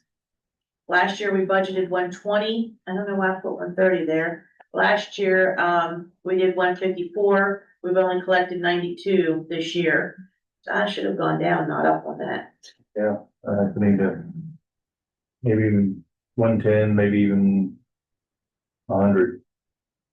110 or 100? Thoughts? I mean, if we did a 100, it just gives us more room. Yeah. Keeps us in Yeah, that's Keeps that stuff their 100. parameters of how to budget things so that we're not going over. Now, the property transfer tax, it's actually gone up because the portion that was going to the state is now coming to us. Last year we budgeted 250, we've already collected 222, this year, and I still have, 3 more months to go in. Is that where your quick claim fees come in effect too? Well, they pay, the transfer stamps, but yes, we're not collecting on quitclaim deeds. They don't have to pay. There's a bill going through now to change that, and I think has momentum and may get passed. Good, because it usually takes a couple years going through before it actually does pass. But when deeds come in, it just says, oh, it's a quitclaim deed. And then you see they're borrowing $175,000 on it. Oh, but you didn't pay anything for it, but you're borrowing $150,000 on it. Yeah. So it's really been abused a lot lately. But yeah, so the transfer stamps, and you can see they have gone Yeah, over double from 8 years ago. I'd say just leave that 250 for Okay. I'm concerned. I just say it's always better just to have a little cushion there. Yeah. Cause it all depends on the transfers that come in, what collection there is. Some months I could only have 10,000, the next month might be 40,000, there's no way. Gas and oil, it's kind of been declining a little bit. In previous years, you can see we're down to 20 and 40. We had a surge in 23, but it seems to be going back down, so. We've only collected 50 so far. We budgeted 65 last year. Do you want to drop that down? 55. Yeah. 55?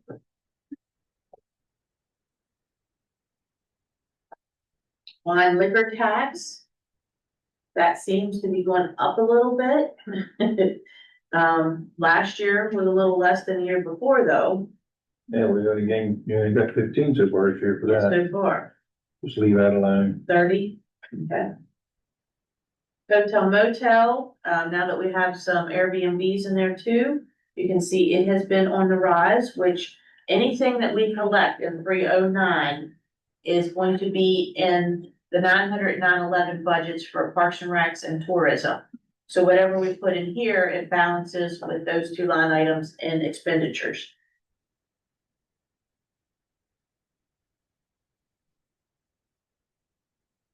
And Just this, leave that alone. this number right now, 89 is for the half year, right? That's the half year.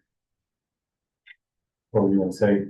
I'd say just leave it alone. 115. Yeah.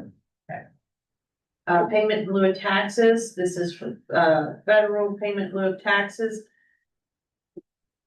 It's kind of crept up some, we don't get those until May or June, so as you can see, there's no collection. So, Just leave that. well. Yep.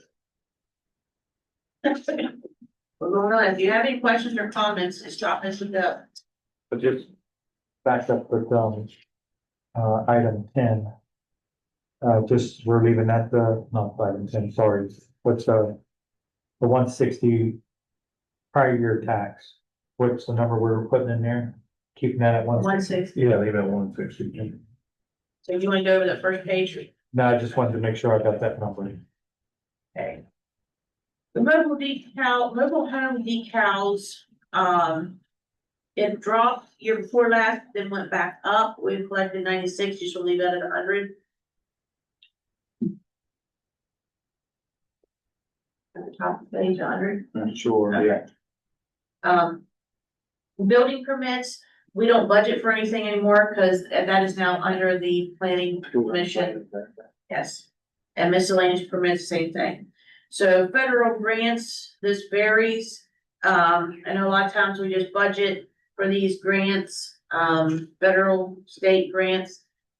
And then we adjust them throughout the year depending on what grants we've applied for. If we know we're getting a certain amount of funding during the fiscal year, we'll add it in there.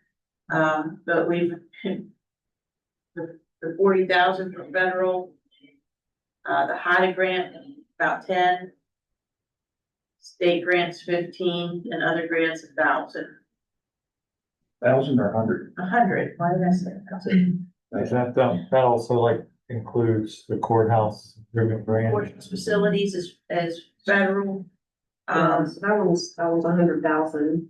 And that, When's that gonna hit? That's right now. yeah, that's. Yeah, so that's this year. Yeah, Yeah, so that's. So that doesn't go into Yeah, this is. I gotcha. the HIDA, it kind of varies. We have already collected 10, and it's all of that continues though too.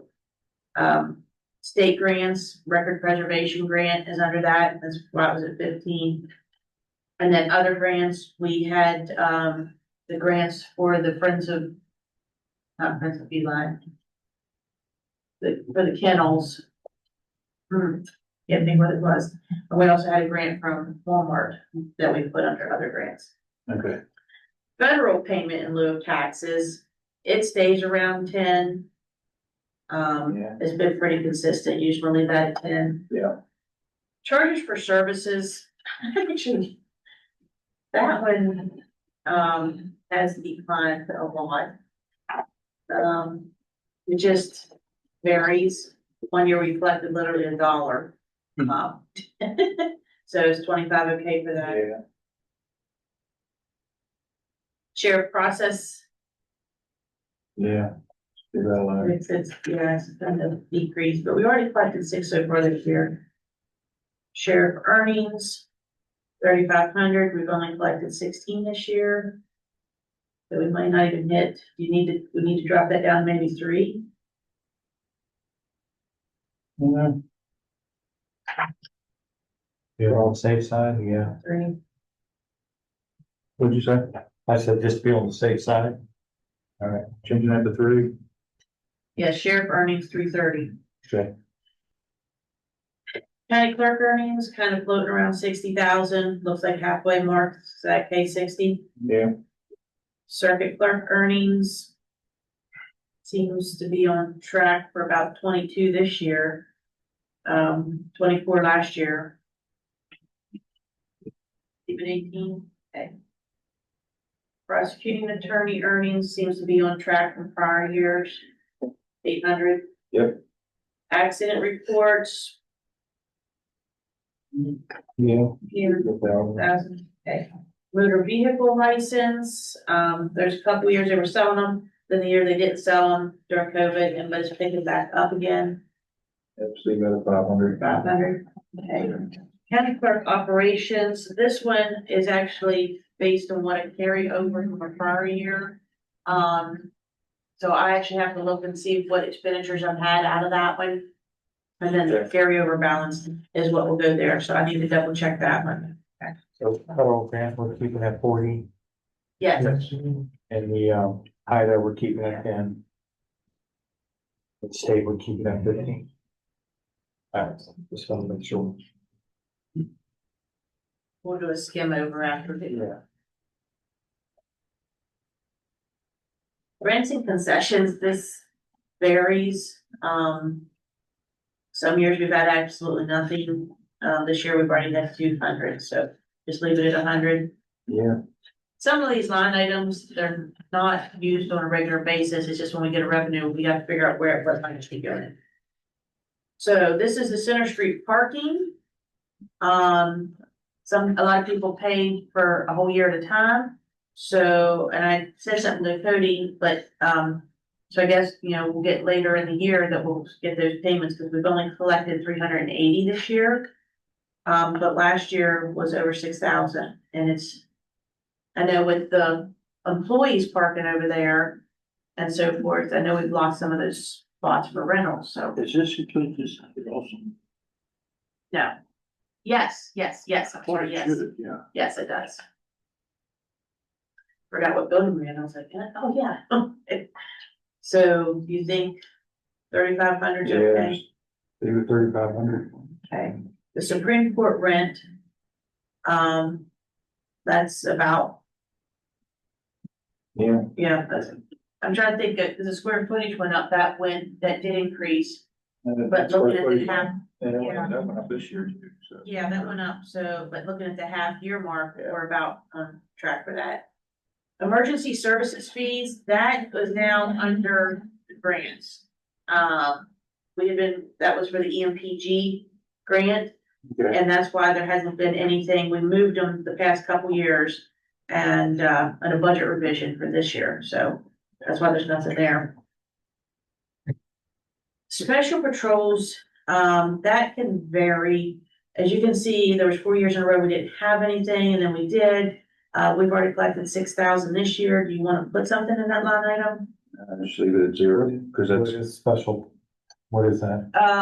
Well, I see that would be, I don't know if that's due when they do security at Camp Minko. They did the security one at Walmart, that's directly paid to them. Remember when they had that one, that tower? Uh-huh. Okay. Yeah, so it's exactly that, a special patrol or special security. and we're It's still, not part of their regular you can't really add Walmart in that, because they get paid. directly. Right. Is that, you're still keeping it at zero then? Yeah, It varies, Yeah. so. yeah, I would. I know franchise, I know Luke was looking into some of the agreements and I'm not sure where some of those have gone. We're gonna we're on track. Last year we collected 126.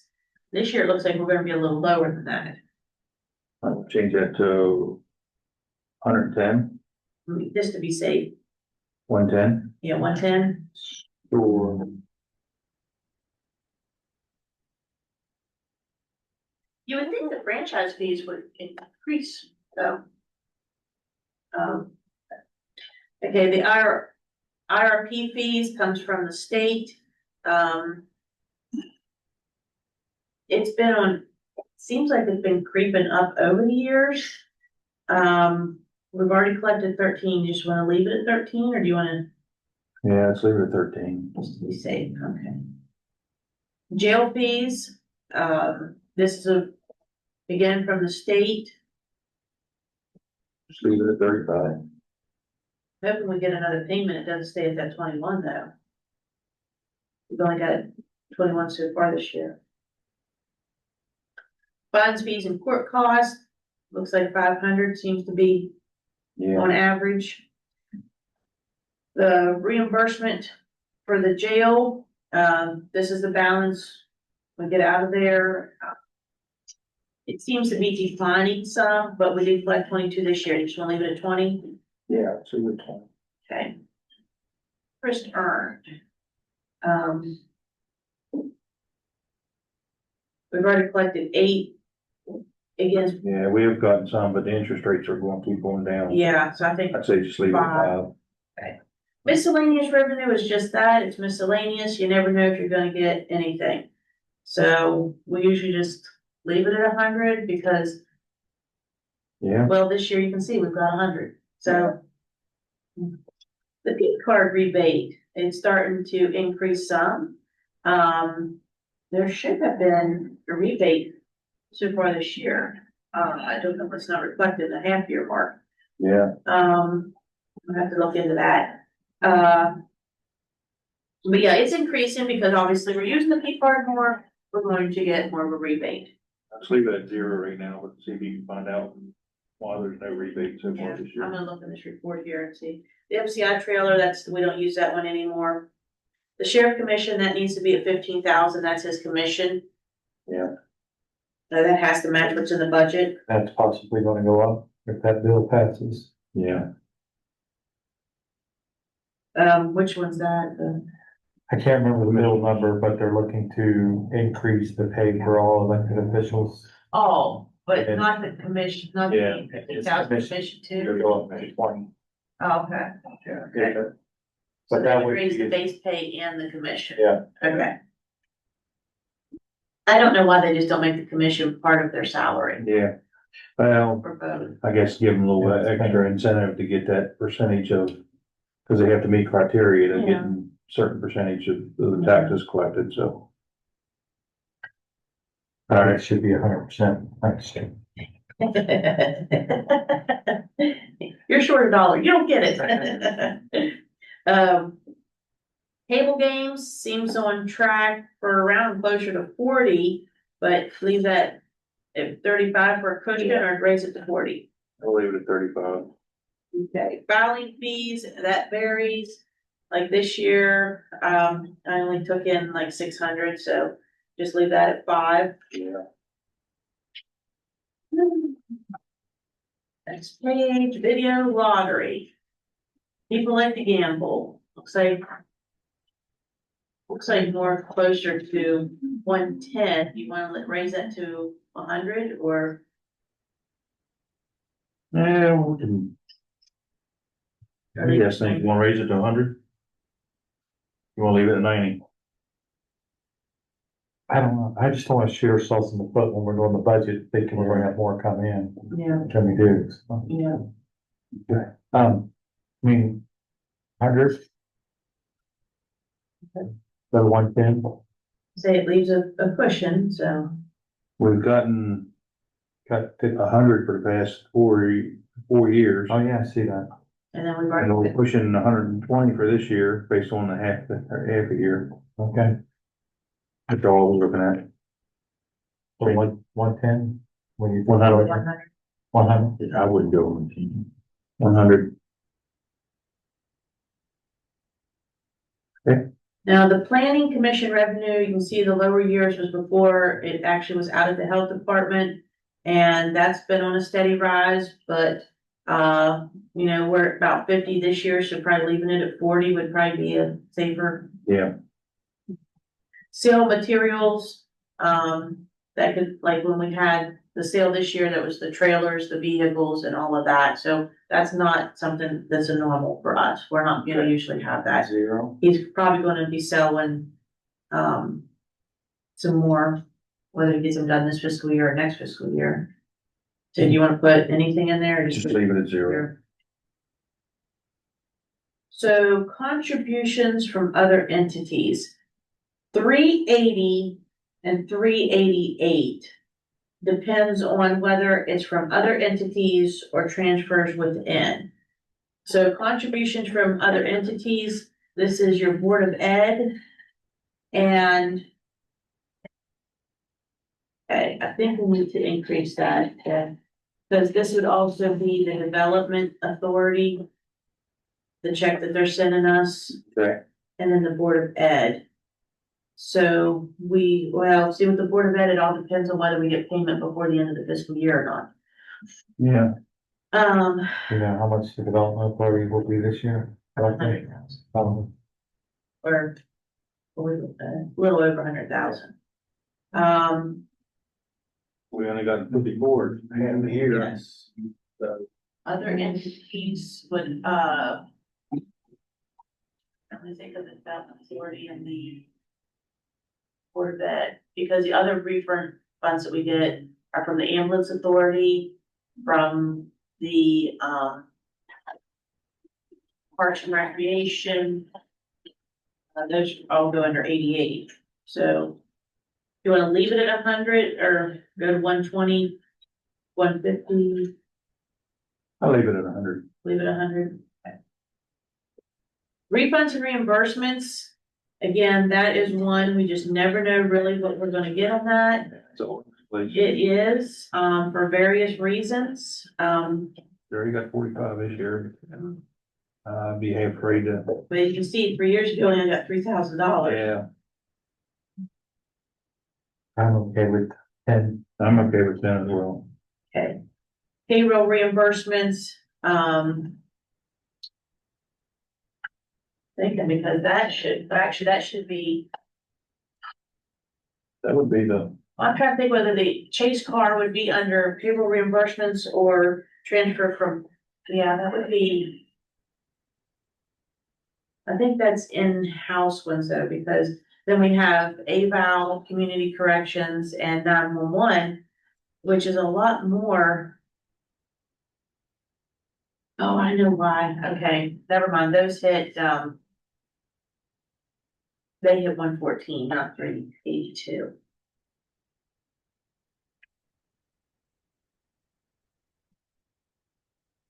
So that is, farmland. Farmland reimbursement goes into there. And I believe the ambulance authority, the $200 a month that we were billing them goes under there. Okay. And I think the 10,000 that we build parks in here. So probably. Just leave it at 80. Yeah. First, I was thinking, why is it so low? Restitution, we haven't been getting anything out of that. But for the hopes of that for next year, you want to leave it at 100? Yeah. We set up this line item, they're all under 382, which is refunds and reimbursements, but we broke it down in subcategories to try to help us keep track of it.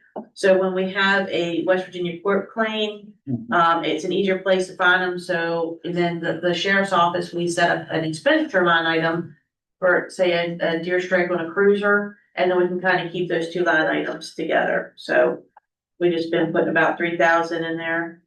That works for me. Oh, okay, here we go. P-card rebate. They're showing zero though. Yeah, we had to move it. But. Yeah, the expenditures haven't been moved. Okay. Yeah, check and see which one's correct on that one. But yeah, we had the 5,000 budgeted under there, but it should actually be under the other one.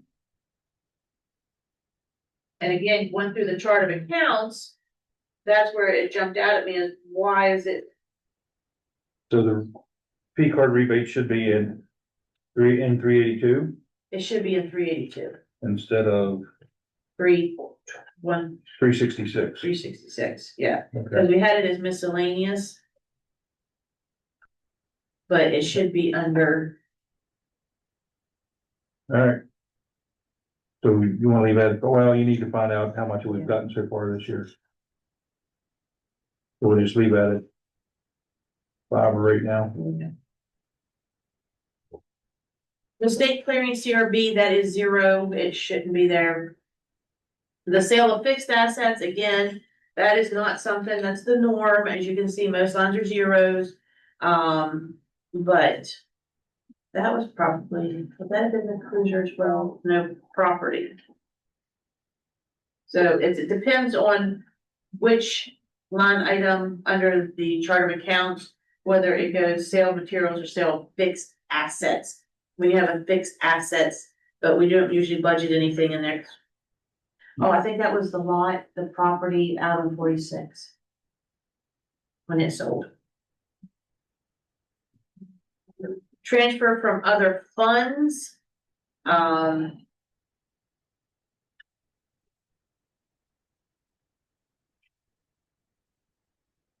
Really took in, that one I think needs to drop.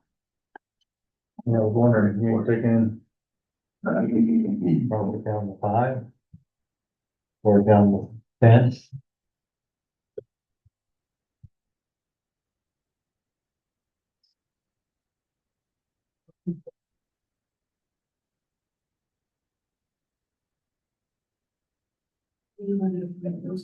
no. We got, do the board, review first. 11. Okay, sale of the fixed assets, that was the sale of the vehicles, the Durango, and the FEMA trailer. Okay. And then transfer from other funds, that was where we had to transfer the funds from the LEPC into general county. And then there was also the transfer from the opioid for the partial payment for the prosecuting attorney salary. Okay. So actually, in that 388, there'll be funds in there because of the part-time prosecuting attorney salary. Leave it at 35 then. Yeah.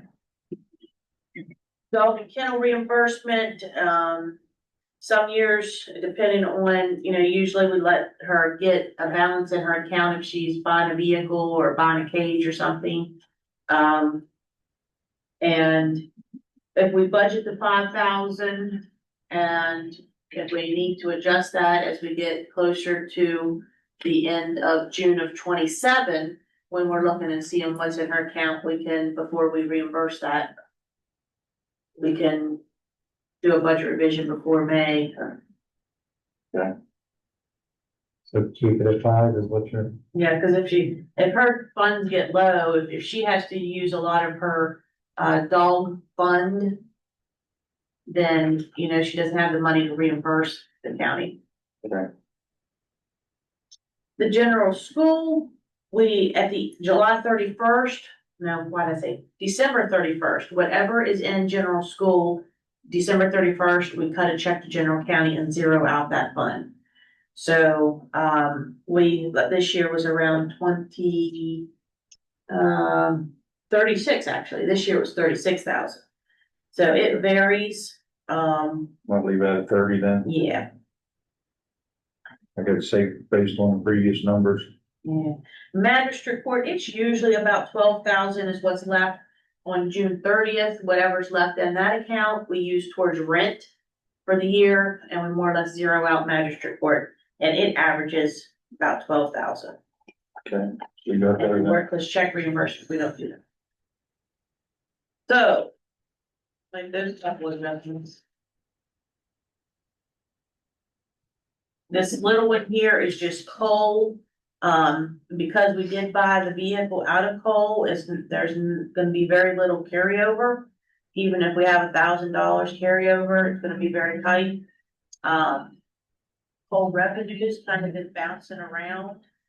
We had a really nice couple of years in 22 and 23, but it seems to be decreasing. So far this year was only 50 or 25, so we're looking like 50. I don't know what your thoughts is on coal, but not much.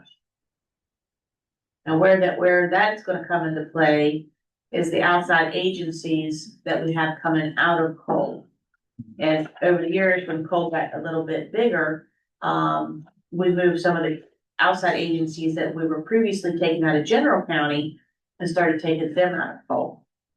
But now we're gonna have to move those back into general county. And therefore making us a little tighter in general.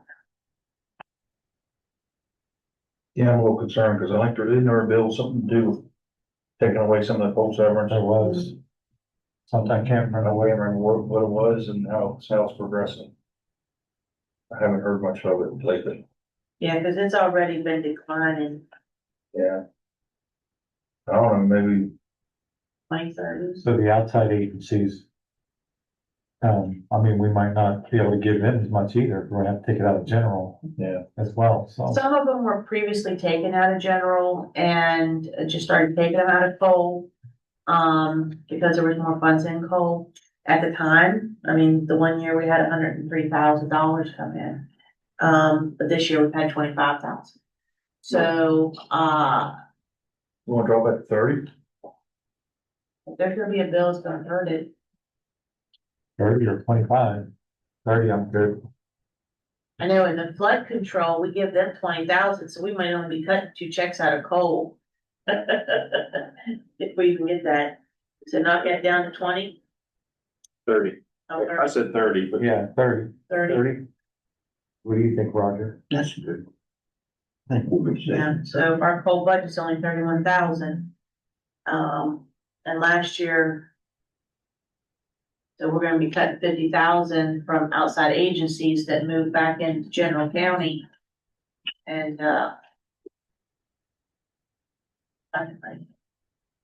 Or, I. Well, what's that, but. They might have to, let me look at this peak. Area.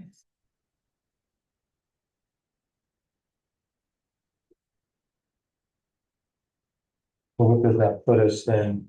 Well, you'll put the numbers back in and Yes. what we'll be able to start working with.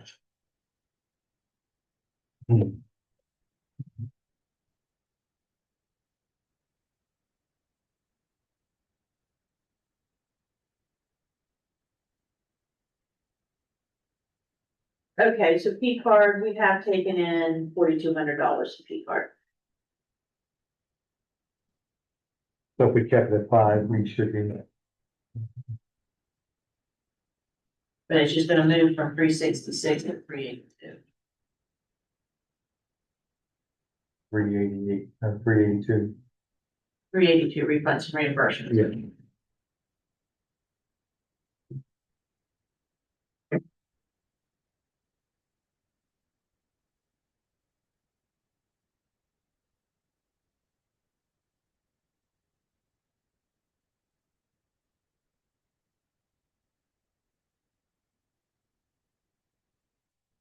What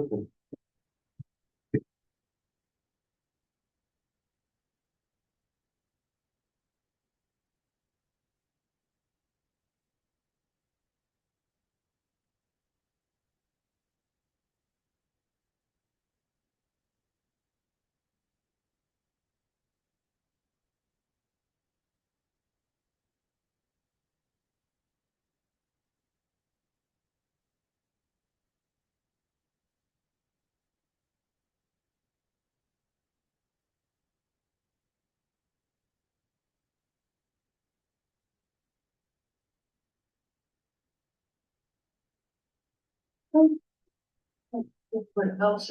Do you guys want to look through some bills too over in between? Yes.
Think we'll get done in time to watch the state address or state of the union. I don't know. I just want to see the hockey team.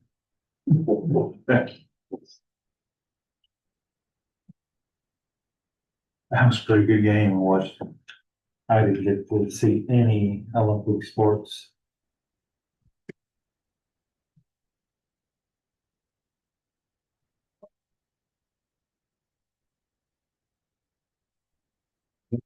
Hockey game was Sunday morning. I didn't get to watch the end of it. Got to watch the first three periods. I didn't get overtime. I need to get to church. Well, I didn't get to watch the overtime part. That was in the coffee truck at the time they had it on the radio.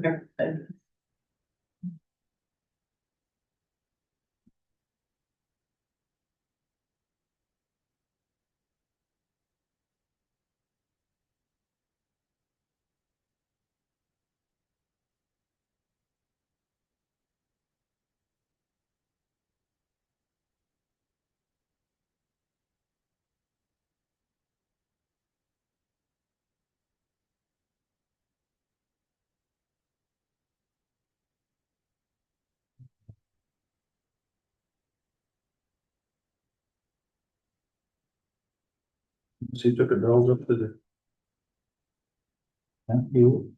It worked on the surgery. Occasionally she has to do that. Huh? Occasionally she has to do that. Sometimes when she has a full case.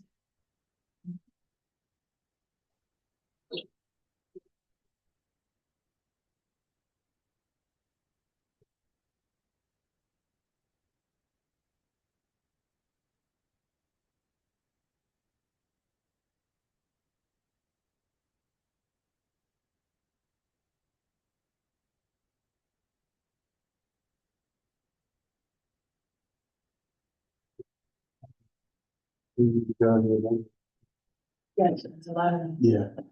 Yes. Okay, I'll cross out recess and we'll go to board review then. You don't have any questions to No appointments today. We need to make a motion to recess or is it No, that's not recess. We never did. That I can. We need to go. out of the regular, out of the work? I'll make a session? motion, we go into recess from our work session. Oh, I second that. Okay. Did whatever.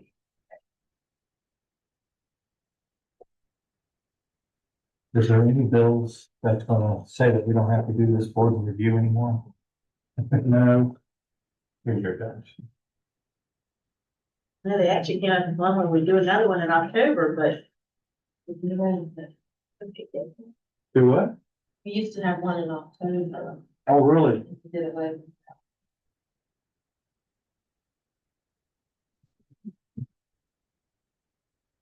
Like to do away with these, just to keep them home, make an appointment.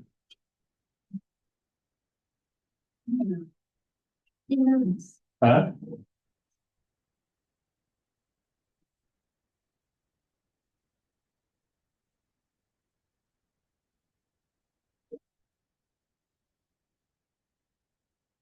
They had them on the, those are the regular meeting. Yeah. Please give them give us an option, so we don't have to do it every 3 days. It's always during budget time and get your legislative stuff going on. But last year was rough with all those, the legislative things, but man, this year seems to be even worse. Oh. I always have a hard time keeping up with it because that's all during budget time Yeah. and getting ready for the election.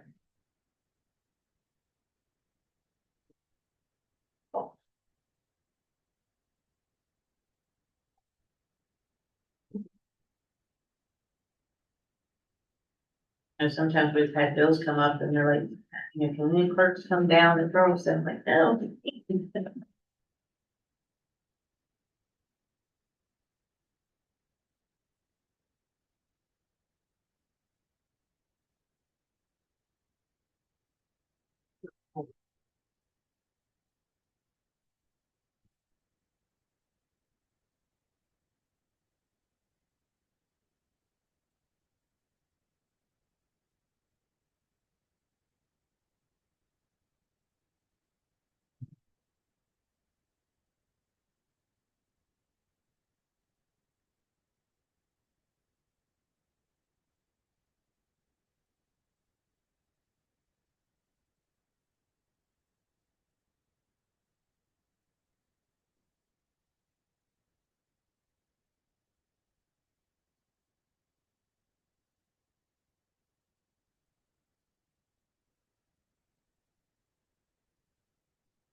This one, yeah, we waited a different one, it's still in this one. Oh, yeah.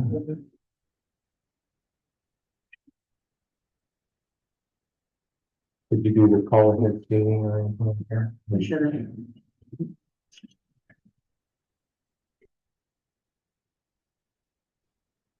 On there. I didn't. Okay.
Go back into recess.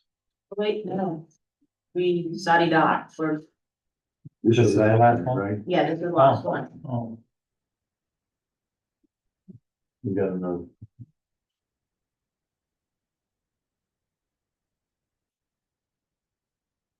They'll sign it up. Thank you. I know.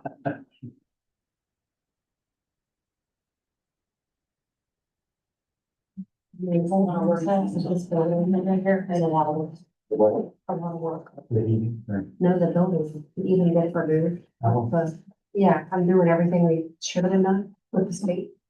I'm doing it now, it's a long process.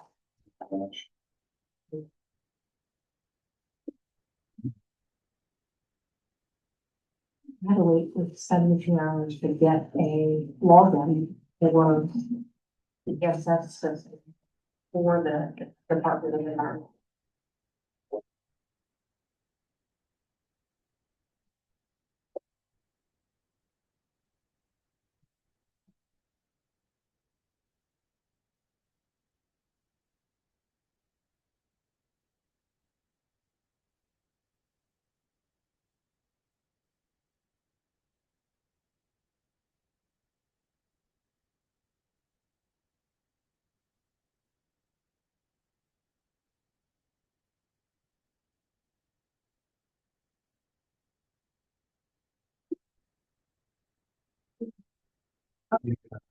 So power, maybe it's another paper, any of the chase vehicle time sheets, Yeah, they're in and there. then, They're in one of these.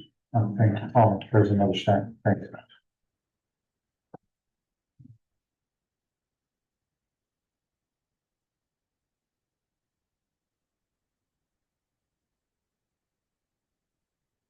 Some of these here. Okay. Thank you.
Was there. Okay.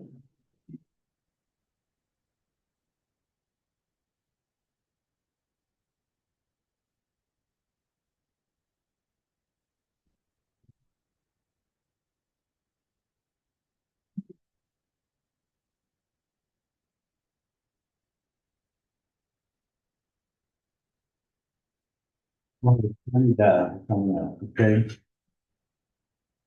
we need to adjourn it then now? Well, Yeah. okay, so Jason's motion was decided on and, I'll second.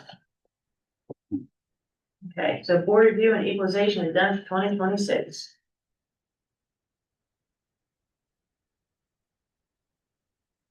There's no years, makes the minutes easy.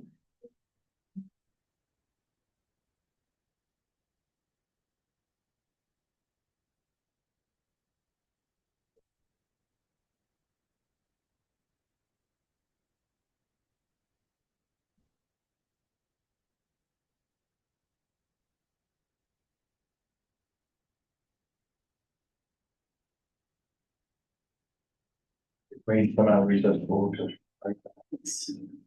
I'll make a motion, we come out of recess for the work session, to continue the work session. Second that.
Yeah.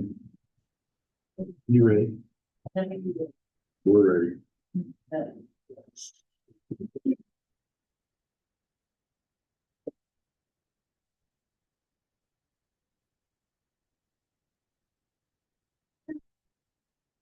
We have a copy of my budget. As you can see, I haven't changed anything from last year's, everything, I just kept it the same as it was. The only request I have, I know the county's having probably financial burdens. So I didn't increase anything. The only request I have is to consider the employees. Because we know we're all struggling financially with everything, groceries and electric bills and everything, et cetera. I can't speak for any other office, I'll speak about my office. You can't just walk in off the street and start working. Our office deals with several different programs and situations, and it takes a good 2 years to get everything down and learn the job. So it's hard when they walk out, finding another job, making more money, which I understand. Everybody's trying to make a living. So it's really hard on my office when someone leaves, because it takes a good 2 years to try to get them trained to do the job properly. So that is my biggest request, is ask for employees to be considered. We're gonna have to wait and see what we need to, but I agree with you on Washington. Mine's easy, short and sweet. Yeah. I did bring the exonerations up, just to go over one item here. There is one in here for 2024. It was a supplemental bill that they put in, Friday. It was put in as a 2020 Nissan, and he actually had a 2002 Nissan. So they had to exonerate that one and made a corrected tax bill, and he did for 2024. But I just wanted to address that while. I should just, they'll look at why we're here. So, and they are getting, I told them that we had to stop putting stuff in at 11 o'clock, but as of yesterday, we were in the plus for class 4 and personal property. We were almost to the plus for class 2. So personal property as of yesterday is still down $13,235,525. Overall, because we are up in real estate, overall, we're up $30,610,935 from last year. That's on the assessment. Yes. So once since we signed that, I will start producing certified values. And I should have those done, probably Thursday. We do the, yes, okay. And then we'll get those to you, so you can actually see what we can budget with. I appreciate your time. All right. Thank you. And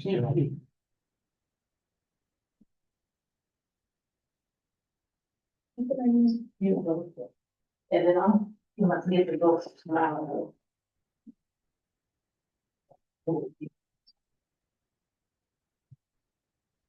You're next. You're next. Yeah, go on. Okay. Yeah. Okay, for my county clerk budget, we had the 15,000 in there for last year. You see the left-hand column is this current year, and then of course the rights requested. So, but I may be doing part of a record grant next year, but I don't think it's gonna be the 15,000, so I dropped it down to 5. I did ask for 1,000 increase in material supplies and 1,000 increase in record books, because obviously all materials are going up and everything costs more money. But overall, since I dropped one by 10 and up by 2, I've actually decreased my budget by 8,000. Election budget, I left it exactly the same. It's, with the, looking at printing, it's down a little bit, but then they keep saying the cost of paper, depending on, and when we have an election, we have to have an election expecting all 18,000 people are gonna show up. So whether 11,000 people show up or 1,100, we still have to do the same process. And, have all the. Still have to have all that printing done. Yep. Jeez. That's not So legit. Lauren, you're still down one employee though. on calling that. Yes, thank you, because, and I back up what Jill says, again, I did decrease one budget, kept the other budget the same. Our employees are what's it, they're the front line for our service, and, you can have all the equipment in the office, but if you don't have the employees to do it, you can't serve the public. And I'm in the same boat, and that's kind of why I haven't filled that position, because if you have somebody come in, and again, it does take several years for them to learn the job. And when they're making mistakes and you're having to correct those mistakes, and you now have 4 months worth of work to go back and redo. And so it's stressful when you do hire somebody and having the time to train them. And then when they leave for more money or getting people to come in for the cost, it's, the jobs that we do are important. And when we record our documents, they're viewed around the world. We have payroll, people don't get paid without payroll, the estate, when somebody passes away, you have to have somebody there that's compassionate and knowledgeable to help them. And they are important positions, and every office is in the same situation. And I do know employees are the biggest portion of our budget. I'm well aware of that, and I do know that we do have to make cuts, but any consideration would be appreciated by all. And they do truly appreciate what you've done with them for the past couple of years. you know, we realize how much you have brought their salaries up, but it's the world we're in today, everything's just outrageous. And some of the employees are just, I mean, they're giving it their all. And just to keep up. Yeah, How many countywide, not just your office, how many you think are close to retiring? we had, I wanna say we had a clean sweep a couple years ago, but we lost a good many a couple years ago. I don't think but one or two, Okay, yeah. because we've got to start training new people come in if they're retiring. We kind of ran through that a couple years ago. Of course, Jill, you know, she had a good many of them retire several years back, and that's why she has, you know, a fairly new staff. I mean, they're all new. And they're still training because it does take several years to go through this process. Circuit clerk's office, they went through it a couple years back, so, you know, so actually, all the offices are just kind of building back up. We don't have very many close to retirement. Law enforcement, law enforcement, and you're probably gonna lose the top four. Yeah, so that's the concern that Joe had about bringing in new ones now, so they can have the experience. I'm talking about where my people need experience to do estates and deeds, but those men, the positions that they're put in, they need to have several years worth of experience, and then, Every 2 years experience before they can move up in rank, right? no, 4 years to be deputy first class, and then 2 years from there, one. Wow. But it's the training and experience that comes with that. Okay. You know, the men that have been here for a while,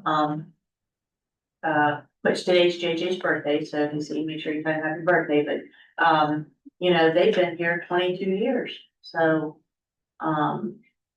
it takes years. He's been here longer than 22. Started in, yeah, he's 20, he started in 2001. I was gonna say 24. February 2001, so, 25 years. yeah, 25 years. Sorry, time flies by, His mother's birthday. yes. That's just 25 years too, right? Kristen, Chris. oh, Chris, yeah. Yeah. So, I thought it would take longer to do our revenues, so I don't really have the other reports with me, because I thought it was gonna take longer to get this morning done, and I was gonna do some more things at lunch to bring back to you. Do you want to recess until 2 o'clock and just take a longer break today, a longer lunch? I'm okay with that. I'm good with that. At 2 o'clock, Over there. yeah, you guys got the development authority. What time do we need to go for that? 12:30? 12:30, they'll have lunch and then. And then 2 o'clock, right after lunch, we have the prosecuting attorney budget. And then we have some outside agencies coming, and then the last appointment will be 3:45. And those should be done, you know, by 4, then that'll give us, and then we'll adjourn the work session. And then we'll come back at 4:30 for our regular meeting. You want to deal with these now or can we wait till the city? You guys can, because you have, Look at it, but we don't make a motion till meeting, right? right, so you have the states for. But then, you guys see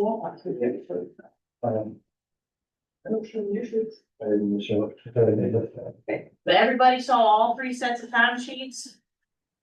4 sets of Four time sets. sheets? Yeah.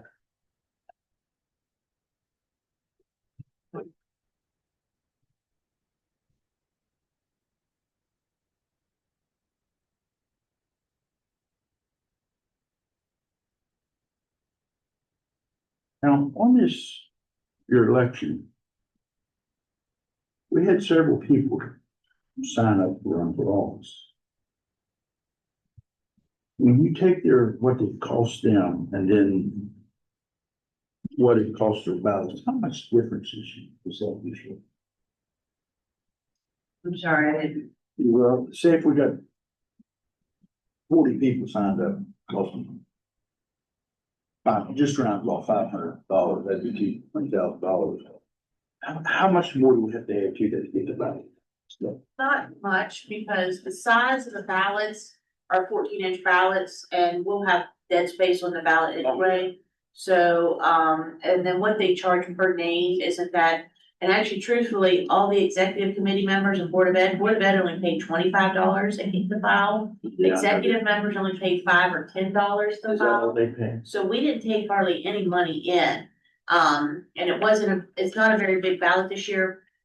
So like I said, the cost of the paper will have dead space on the ballot. It's not even gonna be full. It's just the additional cost is how much per contest and how much per name, but it's minimal in the bucket of the coding, and the coding's gonna be done whether there's one candidate or 20 candidates, so.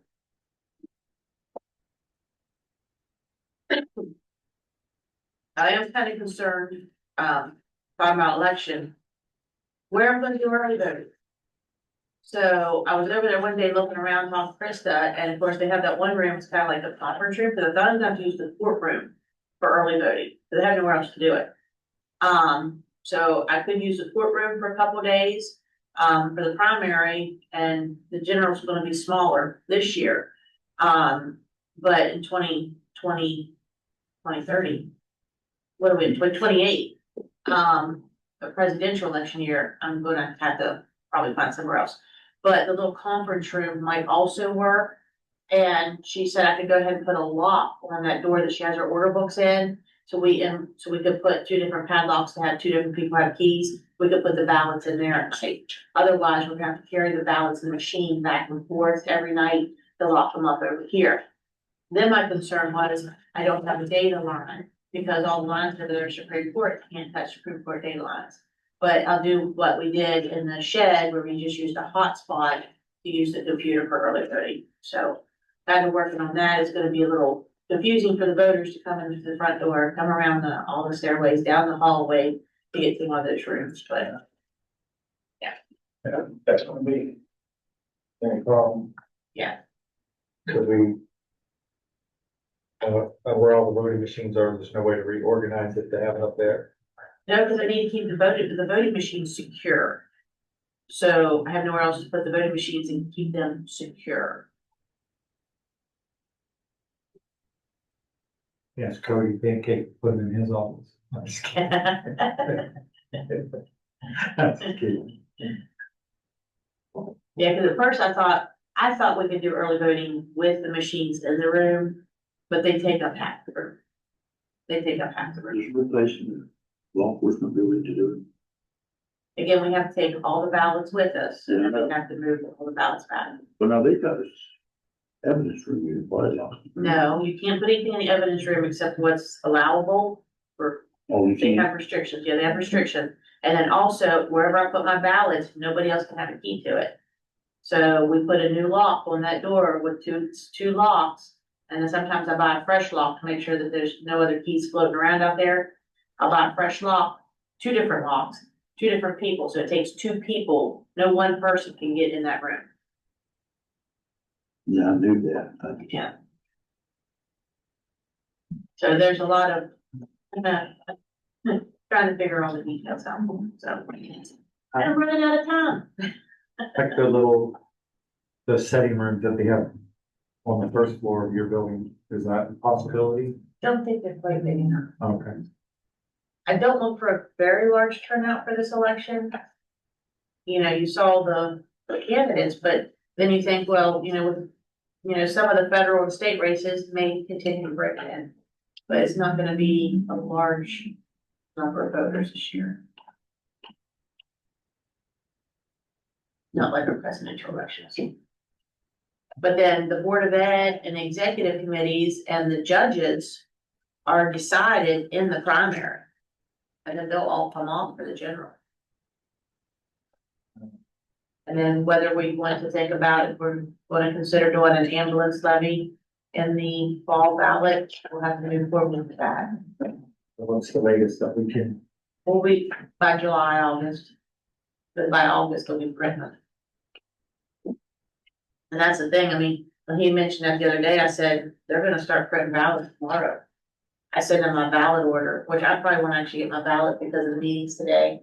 I won't get my ballot order to them tomorrow, so they'll be printing. They'll start printing Thursday. I mean, they'll start sending the proofs, not printing. They'll start sending the proofs for us to verify everything.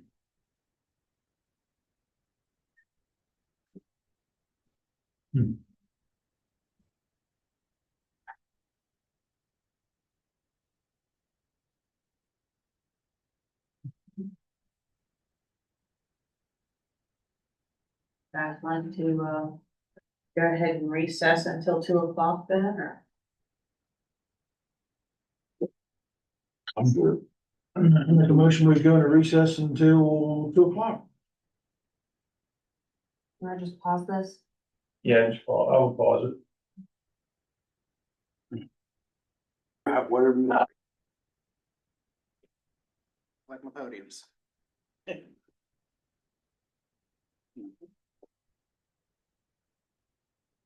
you go. Okay, so, were you all given my submitted proposed budget for this year? Okay. Yeah, we have it. So this would be, so I've had 1 year now, and honestly, budget very solid, was able to achieve a lot of stuff that I wanted to get done, and not really asking for any additional money for the budget besides, the prosecuting attorney training education, which was, I think it was set like 500. Have that, or yes, have that jumped up to, sorry, it's a prosecuting attorney dues, have that jumped up to 765. Because I was charged like a $5 fee when Gainer and I gave in our attorney dues. So that would reflect that and the addition of the second assistant prosecutor. Dues are usually due in July, so that is just to reflect that. Not asking for any other bumps as far as budget goes. Everything seems to be working really well. The only other issue I may have is with the record books. I think my allocated about $5,000 for the year for that, and I'm already beyond that at the half year mark this year. I am in the midst of speaking with LexisNexis. They're the ones, Lexis Print are the ones that handle the record books. I'm also talking to them about potentially online legal research that we can replace the books with. I'm just trying to compare costs or whatnot, because you can do a lot more with their legal research database compared to the hard copy books that we're currently getting. I basically just kept the hard copy books this year. There's already a contractual contract in place, and I think it goes until September. So I'm in contact with LexisNexis now on that, and then once I get a price from that, I'm going to contact Lexis Print, see what we can work out there, and if they can't really bend at all on the incredible amount they're basically charging us for some books, or actually not even full books, pamphlets that go into books, then I'll probably look to maybe switching over to virtual if it's more cost efficient. But that's really it as far as budget goes. So really all we're looking forward right now for the next fiscal year is the $265 for attorney fees. I spoke with Lauren about the second assistant prosecutor's position. That was one that I had the approval of the opioid funding for, and there's still enough in that to cover the second assistant prosecutor through the next fiscal year. So that shouldn't be an issue. The other topic budget wise that I wanted to be heard on was requesting a title modification or reclassification for Diana Lucas. She was hired when I took office. I hired her as administrative assistant. She's someone I worked with in Hampshire County, and she's actually a paralegal, and she would act as a paralegal in Hampshire County. There wasn't really a paralegal position here in Mineral County, so I mainly hired her just as an administrative assistant. She's taken on all the roles and duties as a paralegal, and also obviously gone above that and done what can be considered office manager tasks as far as keeping the office around. I don't know if you've all have been up there since I took office, and it's a pretty night and day change on how things are organized up there. The big, just sweeping improvements. And what I'm looking for is potentially to have her reclassified. She would be considered a paralegal and a small pay bump, what I consider not an exorbitant, but a small pay bump to just to encompass those extra duties she is encompassing. There's also to consider is she resides in Levels, West Virginia, so she is quite a trip here every day, and she makes it without complaint. I think she's currently making, I believe it's just over 30,000. I just wanted to bump it to about 34,000. I think that's what I have in the letter. Just something to help her, like I said, one, for all the extra duties she takes on, compensate her for that, to also help with the travel costs. Okay. All right. Sounds good. Well, and we have to wait to see what our revenue is going to be, estimated revenue is. We're hoping to give everybody a raise. I would give it. It's not like they're overpaid. Yeah. Well, I appreciate your time and hearing me out. Well, thank you. If you have any other questions or whatnot, you know where to reach me. Yep. All right. Thanks, Charlie. Yep. Reach in the tower. Up in the tower. Unfortunately, we got another long break again. How when you're getting everybody, scheduled in and what can actually be. Please, Danny. Did have one little bill that just came in and said he had on our agenda.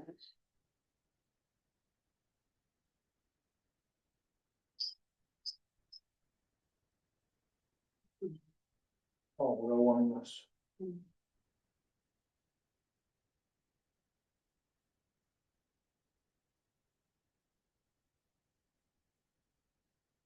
We're going to make a motion to pause.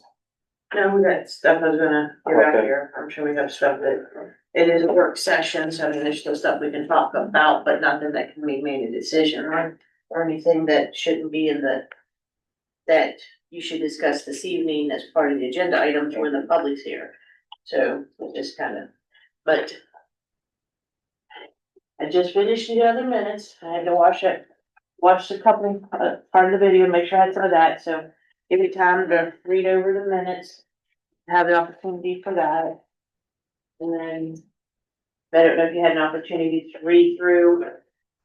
This is a list of the current and, proposed 911 advisory board and the positions as they were. Did you redo the 27th minutes from the last meeting? Did you read through I did, them? but Was there corrections? no, but you just handed them to again. Oh, no. No, okay. I was like, did you give me corrections and I didn't do them? No, I just wanted to make sure.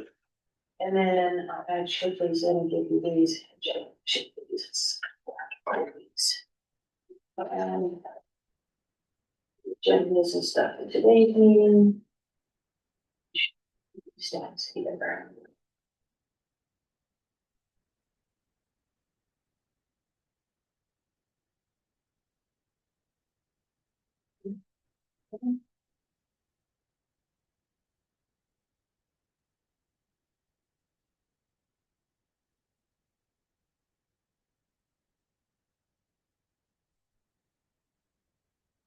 This year, you know, one of these guys is not here. Robert. You know, he lived up. Yeah, he's the old list. Oh, okay, so this one to the right's what you want to do, right? Well, it's what's they're saying is going to. You have several of the letters today on the agenda.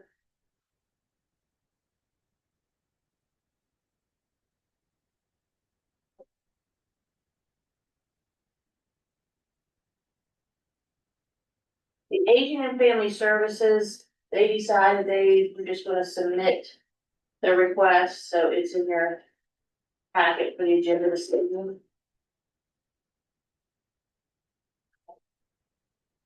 This is your afternoon stuff. Or, yeah, 4:30 stuff.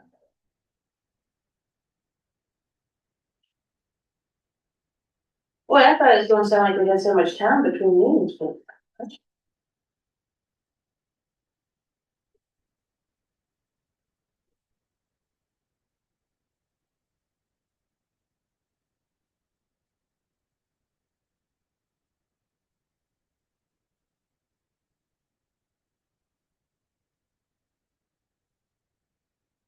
Yeah, we all understood that.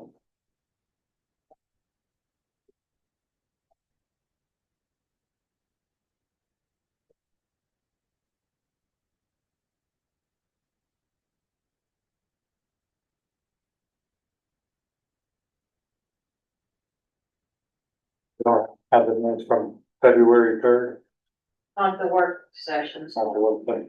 these are the regular meetings. So I got the board review and equalization minutes and the work sections. Okay, anything on that crisis, the 18,000 crisis money, and I was thinking if you call the state EMS office, they could probably send you the letter that came with it. I had it somewhere, I just haven't had a chance to pull it. But did you ask Eileen if she had it? No, she's the one that gave it to me to figure out. Okay. There's a letter that came with that. The only information I got was that they didn't work on it and that they didn't want to spearhead it, so she sent it to me.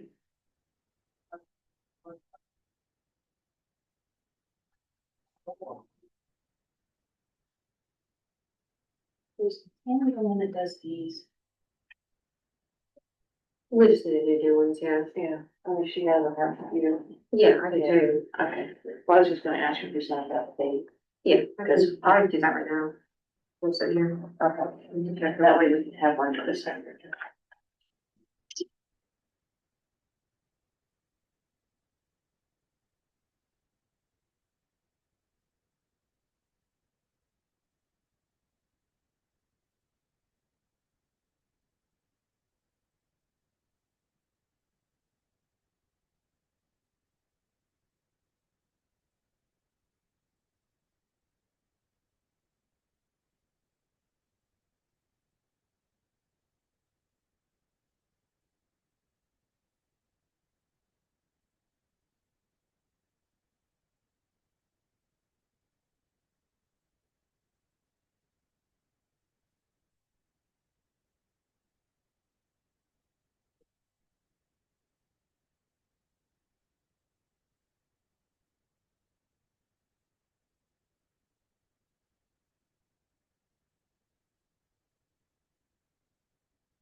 Let's crank in the tune.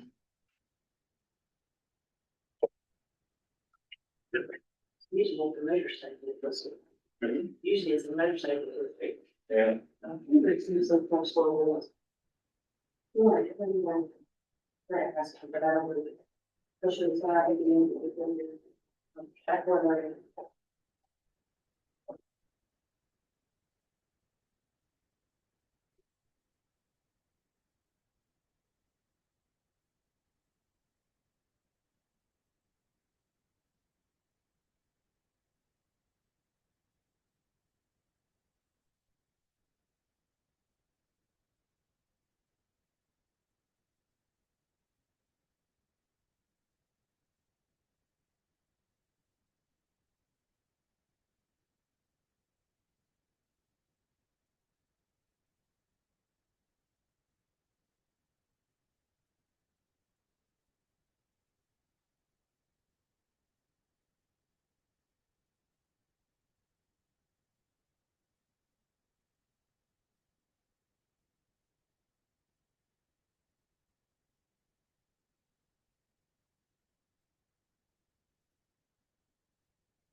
Well,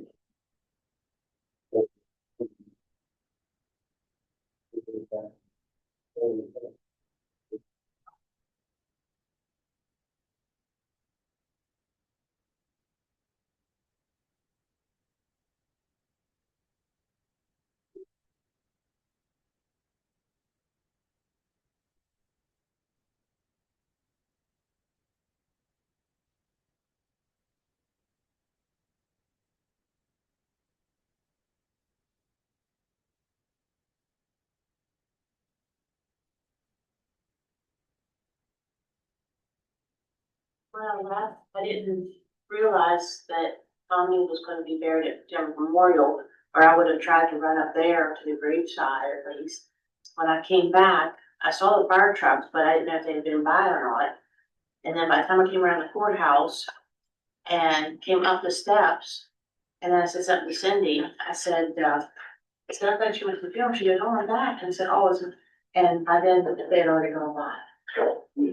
I that quick, I missed it. It was a pretty good size. We have a lot of people during the day, people out there and stuff, and, I'd like to went.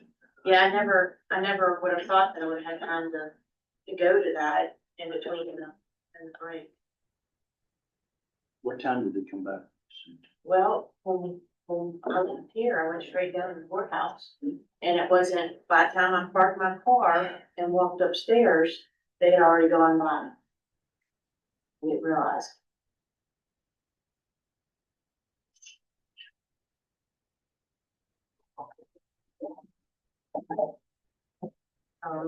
There was also, you already did look at the exoneration, because I didn't know if you wanted to look at the estates or not too. But of course, you know, these have to go through tonight to be approved.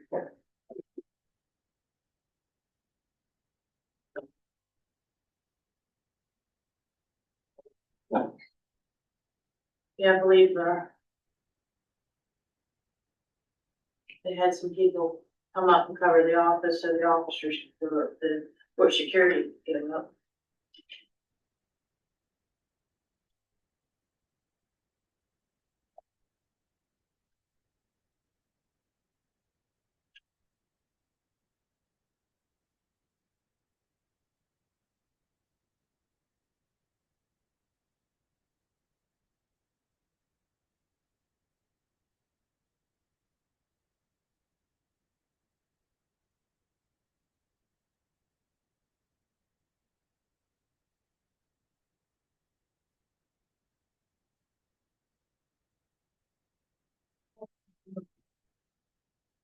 Still have a gap in between, but.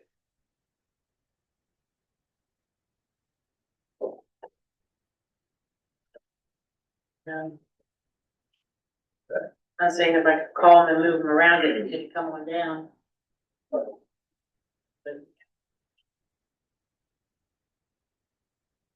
The library usually has, well, truthfully, Sheila Golden always came.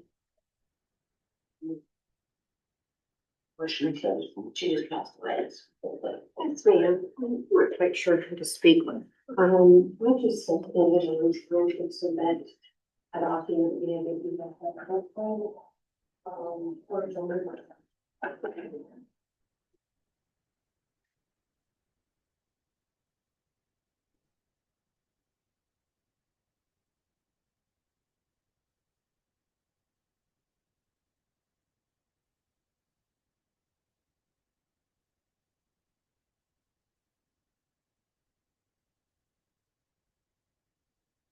Wait.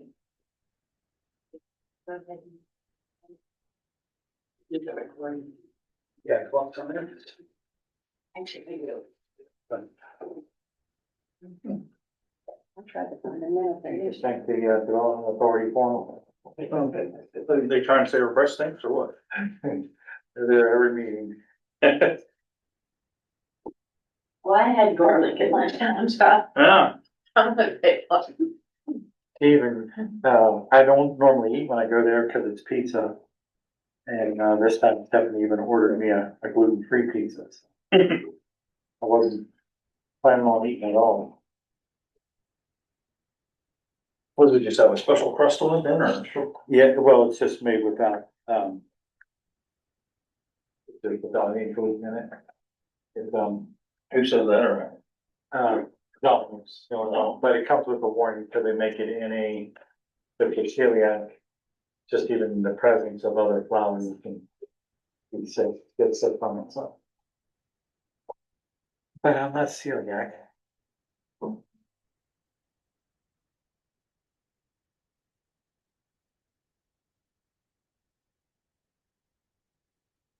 Megan just came and got our granddaughter, she's got a fever and she's got this thing on her bottom.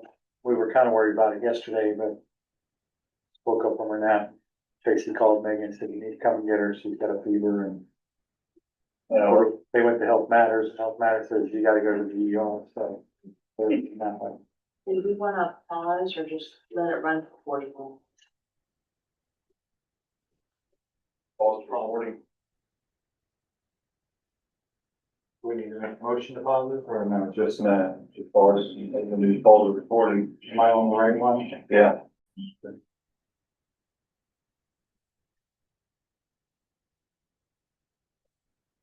So, my name is Shannon Beck. I'm the Direct Service Coordinator at the Family Crisis Center.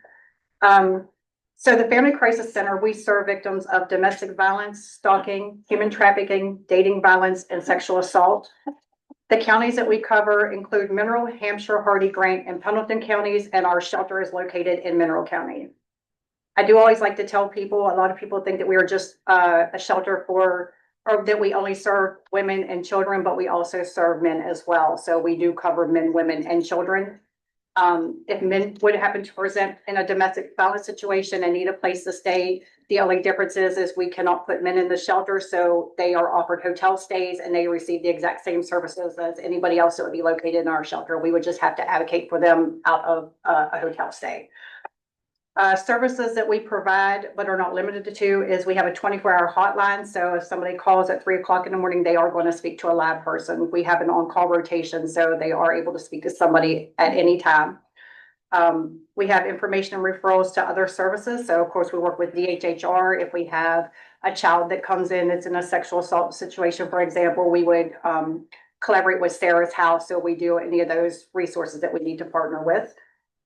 We provide hospital advocacy. So there again, if somebody would come to the hospital and be in a domestic situation or a sexual assault situation, and they would like to have an advocate present, there again, it could be middle of the day or 3 o'clock in the morning, somebody's going to come up and be with that person while they have seek medical attention, or if they need to have a sane interview or sane not interview, I'm sorry. If they'd have to have an exam or anything like that, they're not going to go through that process alone. So they will reach out to us and we can do that. Our magistrates are really good. So we have legal advocacy. So if somebody comes in and it is needing help with a protective order, they will automatically call our agency and have somebody come down to help them fill out the paperwork, which is really good because a lot of people, you know, this might be their first time doing a protective order. So we go through the whole process with them. We'll help them fill out the paperwork. If they need help with a legal aid attorney, I always can't guarantee a legal aid attorney, but it is free of charge. So I can do the legal aid referrals to try to get somebody an attorney so they can present more on an equal platform as somebody else who's coming in there with an attorney. And then we also then are able to attend the court hearings as well. So somebody is there, they're closed hearings, but we're able to come in there as their advocate. So they're not in there alone. They do have some kind of representation with them. We have free counseling and ongoing support services. So we don't have licensed counselors there. We offer peer support. And like I say, we're a nonprofit. All of our services are obviously free of charge. We help in locating housing for people, which is just basically helping with housing applications. A lot of places, if you're in a domestic situation, it can kind of bump you up on the list a little bit. So we can help with that as well. And there is some places that will, that are directly just for like domestic violence victims and things like that. So we can help, you know, with those. We have, of course, our emergency shelter. We offer food and clothing. We have a small donation pantry. So I always tell people that donations are always welcome. Whenever anybody comes in, they're free to go through that pantry and obviously get whatever they need. And then we also have, we have a community covered for food, but then we also offer food assistance for anybody as well. So it's not like they just have to pick from the cupboard. We help them get their food and everything like that too. We have dating violence prevention programs that we do. We do community awareness speaking engagements, and we do support groups and parenting and life skills.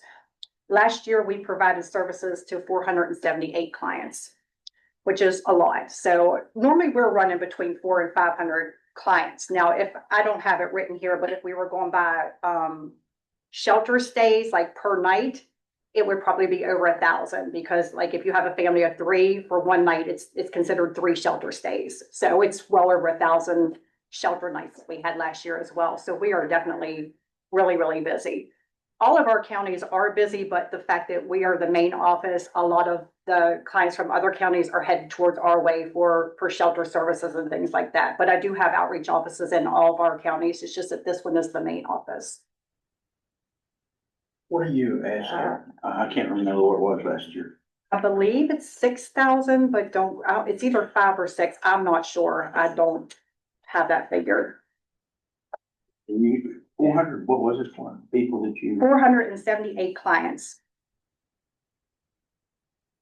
So we get our funding through grants, but when you guys do your contribution, it helps us cover expenses that are not covered under our grants, such as if clients need medication, maybe glasses, they might need a cell phone, their old cell phone could be attached like to their partner, car repairs for them to be able to go to work, or any other client needs that they would need. Like maybe they need a brand new outfit for a job interview or something like that. So all those go to the expenses that aren't covered under our grants. It's up to 7 now. 7. Oh, is it? Okay, I wasn't for sure. Yeah, I think they just increased it either last year or the year before.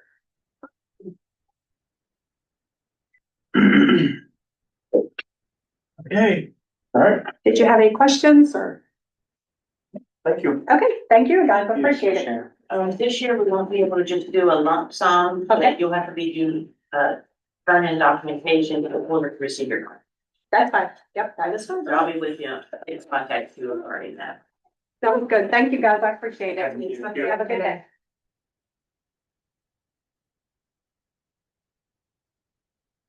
Steve Shipley texted me, he's having issues in Allegheny County with phone lines.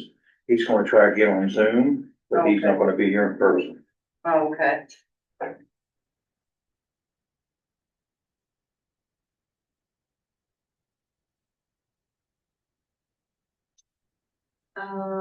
Yeah, cause I did talk to them, because you could give it to fire school, but then they weren't doing fire school, but they're still doing education. Yeah, they've been using that for education. Yes. I think to help some of them, that need firefighter 1 and 2, I think help pay some of that. Other people, I believe. I knew they were using it for maintenance.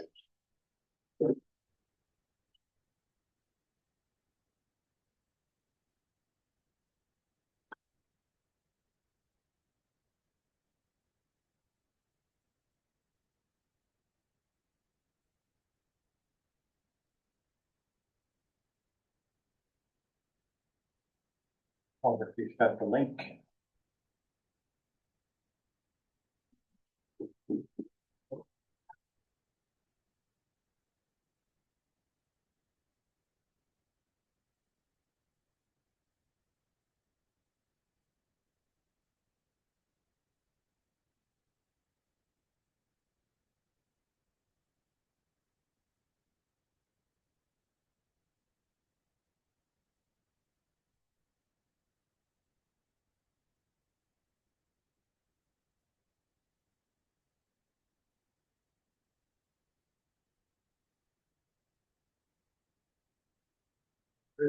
Wait for us to print to the prompters.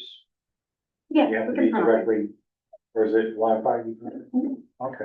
Yeah. Two people cannot hear it. Yeah, well. Hear that racket? I'm pulled down a paper towel thing, the door flew open. Smacked me in the face. That's so funny, but then, Remind me to talk to Isaiah. I didn't know.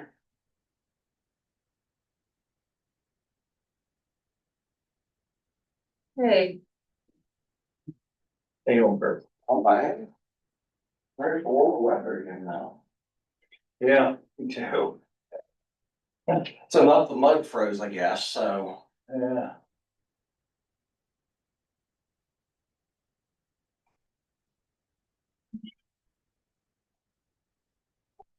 What'd you say, Saturday? Saturday's supposed to get nice? Saturday's supposed to be sunny and 60.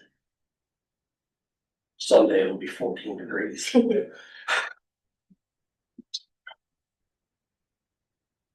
Did you guys see where that bill passed, the state for funds for EMS? Past the House. Oh, it's going to the Senate now. Yeah, excuse me, past the House, it needs to go through the Senate yet. Yeah, it'd be 12,000 for EMS. Out of the state lottery funds. Or 12 million, what did I say, 12,000? 12 million, it's 12 million, Out of the lottery funds, yeah. And come out of state. drop our revenues for general county then, Why? out of video and lottery. Well, I don't know. They're gonna take money away from us? We're gonna have to.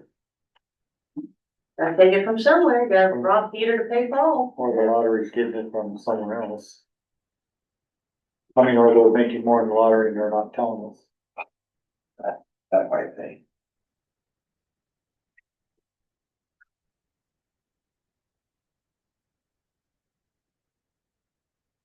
That's the thing, unfortunately, I can't keep up with all those bills, there's so many that, that don't go through too, but. Yeah, I get emails and then I'm like, I'll read that later. Yes, I have them. and then before you get a chance, they've sent you another one and another one. Well, problem is, you can't track it because all this is just a number, It's too many. so it's. I know the one that was coming up from churches.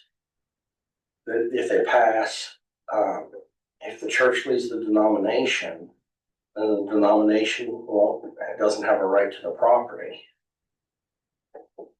I'll say that again.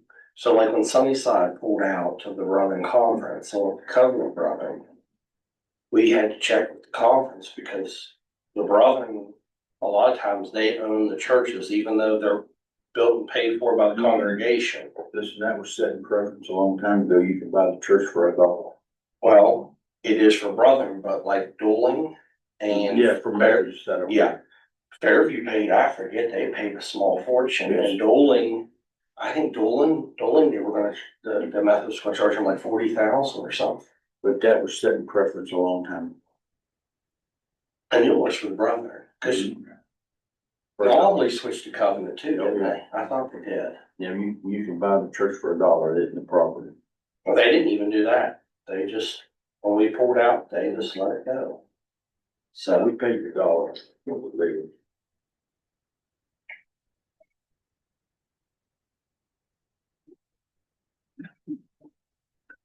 but there's supposed to be a bill that comes through that protects that. Fairview had to pay like almost $100,000. So this article reads, this article for that bill, for that EMS bill. It's House Bill 5168, but the bill mandates that after all other statutory requirements for the state lottery fund are met, 12 million annually or the remaining net profits if less being transferred to a newly restructured fund, the Emergency Medical Services Salary Enhancement, Crisis Response, and Mental Health Treatment Fund. The first 1 million of that amount is earmarked specifically for mental health treatment for EMS personnel. Does our sheriff's department have any mental health help? They've had counselors over the years, pastors and such. We don't have anybody on salary, but I mean, I didn't know if they had. The last one they had was John Johnson. yeah, that's, It's been a few years ago. but I mean, a lot of pastors have offered the services, but I didn't know if there was something set up for our deputies or not. Well, we tried to do that a long time ago. That's when John, I don't know if you remember him or not. I don't think I remember. He John had, Johnson. have you ever seen him? yeah. Okay. Walmart. I heard about Walmart, yeah. I remember now. He was a good guy. Dawn was his wife, I think, wasn't it? I can't remember. Yeah.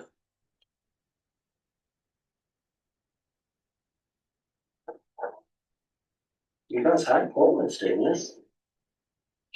Yeah, but, scheduling a lot of people and then like, this is what I have available, this is what I have available. And we usually schedule about 15 minutes for budget purposes. Give them more than the normal 5 to do their budget, but we got a lot of gaps today. You did the ballot draw this morning. Yes.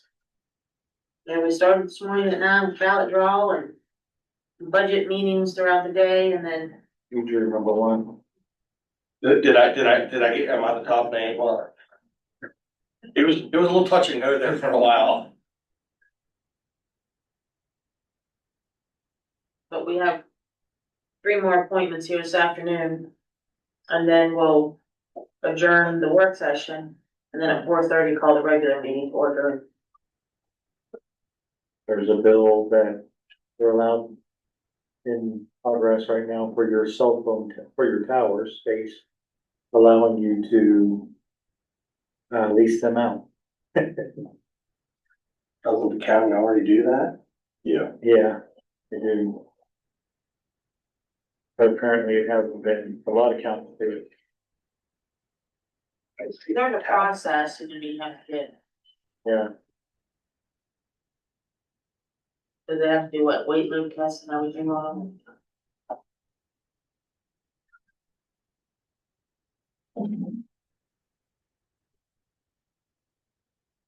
federal for hotels, occupancy tax.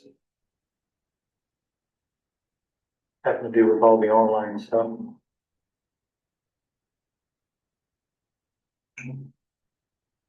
More revenue in or just?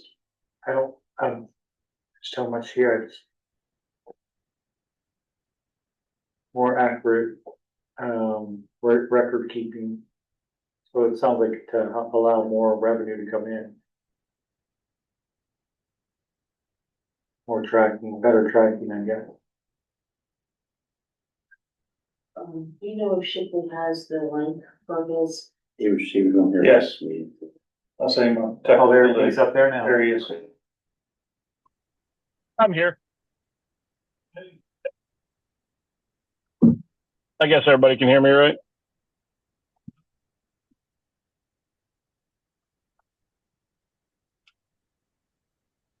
Can everybody hear me?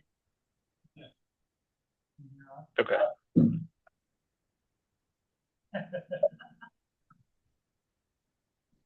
Sorry, my plan was to be there in person, but we're having phone issues at the Allegheny County 911 Center, so that relegated me to the center longer than expected.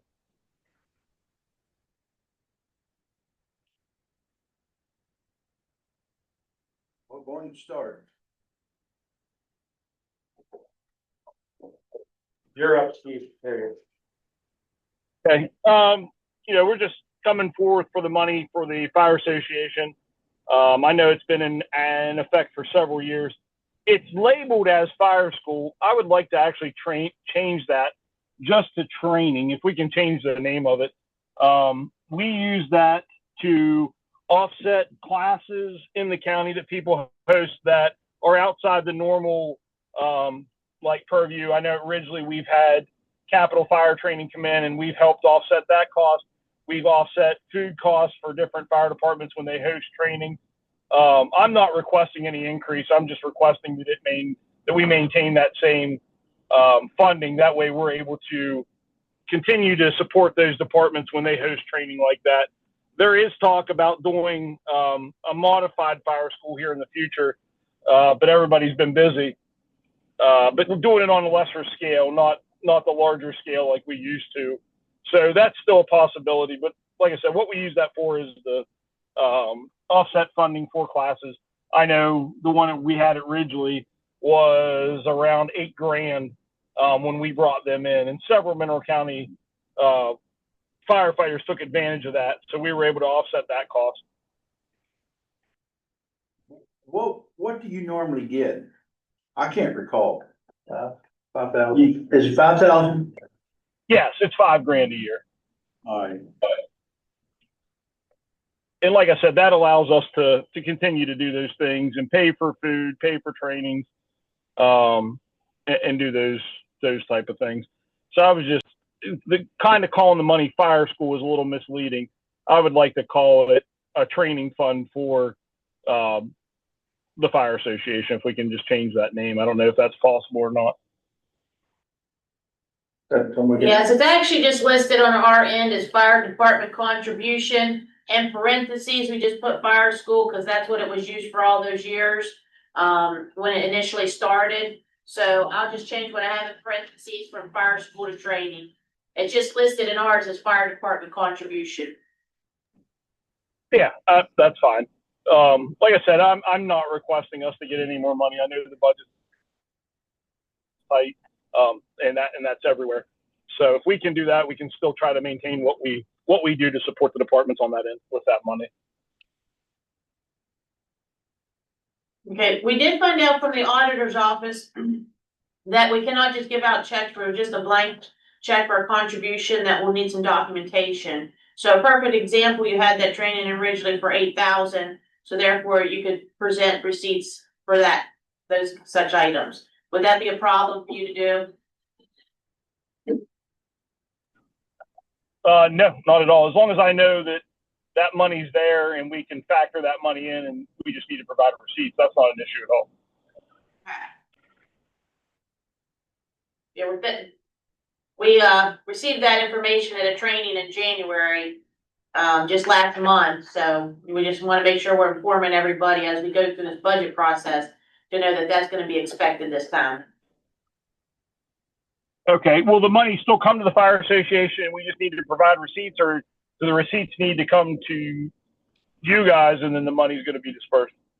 We will need the receipts in order to disperse. Oh, Okay. And that just runs on the fiscal year calendar. We have that money for the fiscal year, and as we present the receipts, you present the money. Correct, fiscal year, receipt, then money. Okay. Yep, that's fine.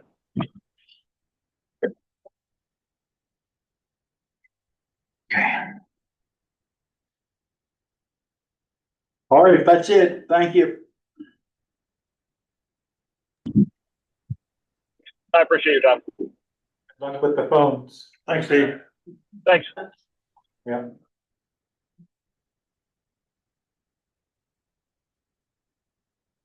I don't really think that's gonna be a issue with too many of the agencies or departments. But just do have to set policy procedure as to what we will accept and what we expect. That's something that's changed, or is it? She mentioned it at the budget training when we were up in Martinsburg, that budget training. And I think when we all heard it, we were all like, oh. Because we've been, giving us, 5,000 to fire school, we just cut a check to the firefighter association. But it is, we are responsible for what they are doing with the taxpayer money. Over the years, we've always had the agencies and departments and so forth, submit some kind of documentation at the end of the year for our audit purposes as to what they were doing with the money. As in Piedmont, when she comes to do her budget, she always brings a copy of her audit and a copy of her budget. This is, and then she shows where the money the county provides and what she does with that money. I said, more or less, we just need to know what they are doing with the money. Okay. So does that have to get voted on by the commission when they bring in the receipt, or is that something that they just bring in the receipt and you automatically? Well, that's what they're gonna have to decide what. Well, Like an invoice, we sign. yeah, no bill, no check is cut without going through them anyway. True, I know you guys did the signature, I didn't know if it had to be voted on. No, when they go through the bills, and then whether we keep them separate and have you just look over them, or if you just rely on my office to verify the receipts, and nothing you have to watch is that they don't duplicate a receipt, like they don't bring the same receipt for the second quarter, they sent it already for the first quarter. So, Once we approve their budget, we just see the invoices and then sign them. the fire departments, to get their quarterly contributions years ago, they had to bring receipts in to receive that quarterly contribution, and we went through and we had to add up the receipts, and we had to make sure they weren't duplicate receipts, and, you know, sometimes we could have little receipts, and, you know, That'd be a pain in the butt. yeah. Some departments would just bring in like a truck payment, which was nice, because we could see just one thing, but some would bring in several months of utility bills and fuel bills, and, you know, we had to watch what was allowable, what wasn't allowable, that the invoice was made out to the fire department. So,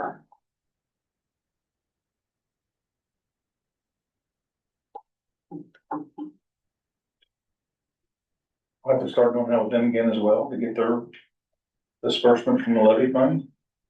I don't know if levy funds are an exception or not, because the levy funds are to be dispersed to the departments. So that tax is like similar to the sheriff getting taxes and then distributing those to like the municipalities, and so I'll verify and make sure, but then also with the changes with the legislative auditor doing the books now for the fire departments.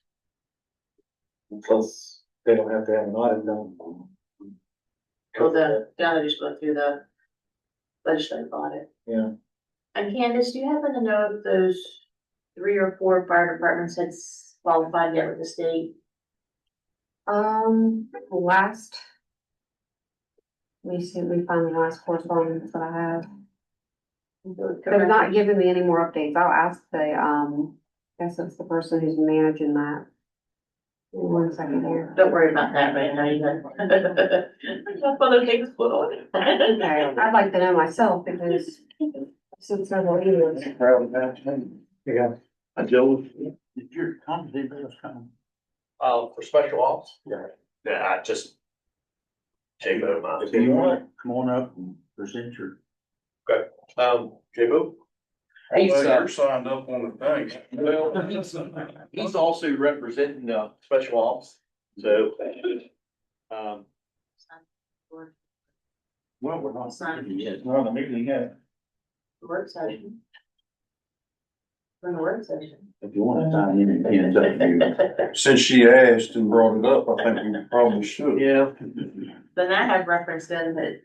We were here, huh? Now, sign your name. Well, I just want to make sure I'm on the right one and I ain't got the right on.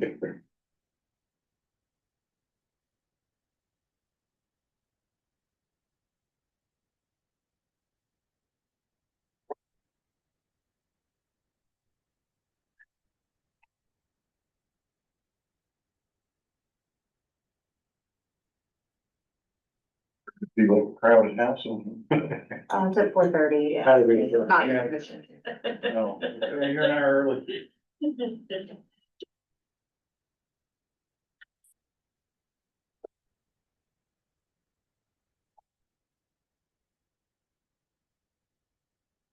Forty-five minutes, I left work 15 minutes early to get to here for the final. Roger, you want to hear, this is all new. You want to set up here? I'll say this is new to both of Yeah, us. Wherever you want to feel. So I went ahead and that way to make sure that, covering everything that I think we should cover, I went ahead and wrote everything down on paper, so I'll be reading off the paper just to cover everything, so.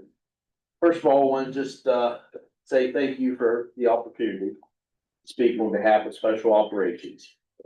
Just to provide some background, 2015, the Fountain Fire Department secured a FEMA grant to obtain technical rescue equipment. Following the arrival of the equipment, Fountain purchased a squad from Hampshire County for $1. Fort Ashby had a boat for water rescue. We're already involved in some swift water rescue. And then in 2016, Fountain and Fort Ashby departments began what was called special operations for the county. In 2018, the department purchased 2 inflatable rafts and several dry suits. A few years later, under the direction of Sheriff Jeremy Taylor, Mineral County Sheriff's Office, joined in the partnership with us in Fountain and Fort Ashby.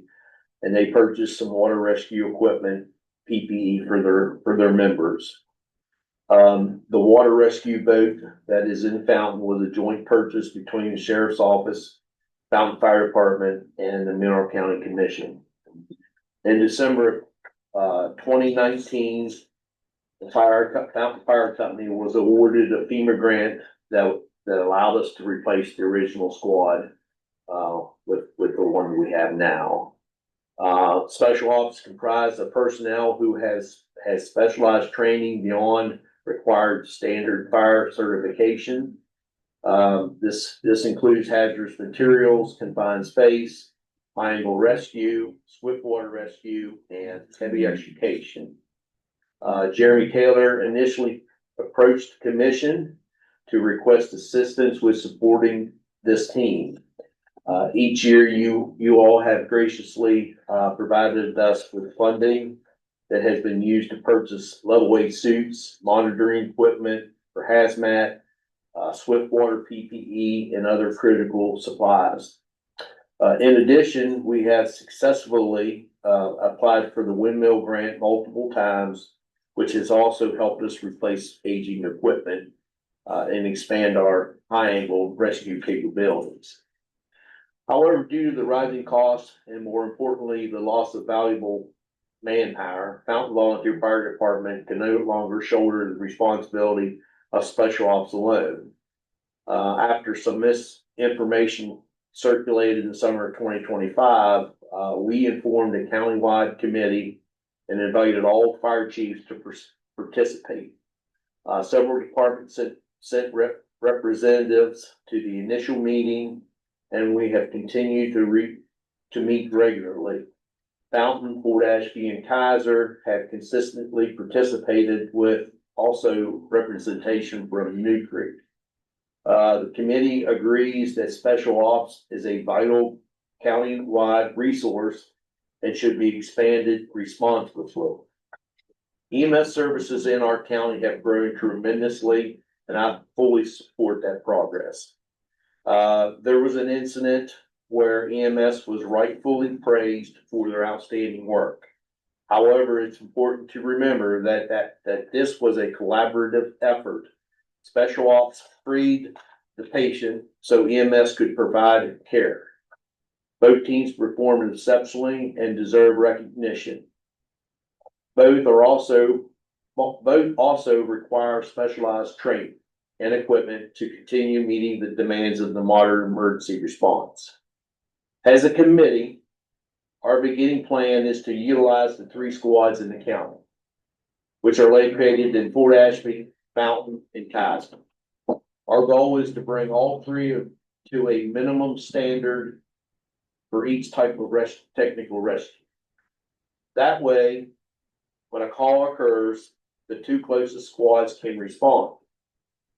If one department is unable to respond, then another can step up with the equivalent equipment for capability.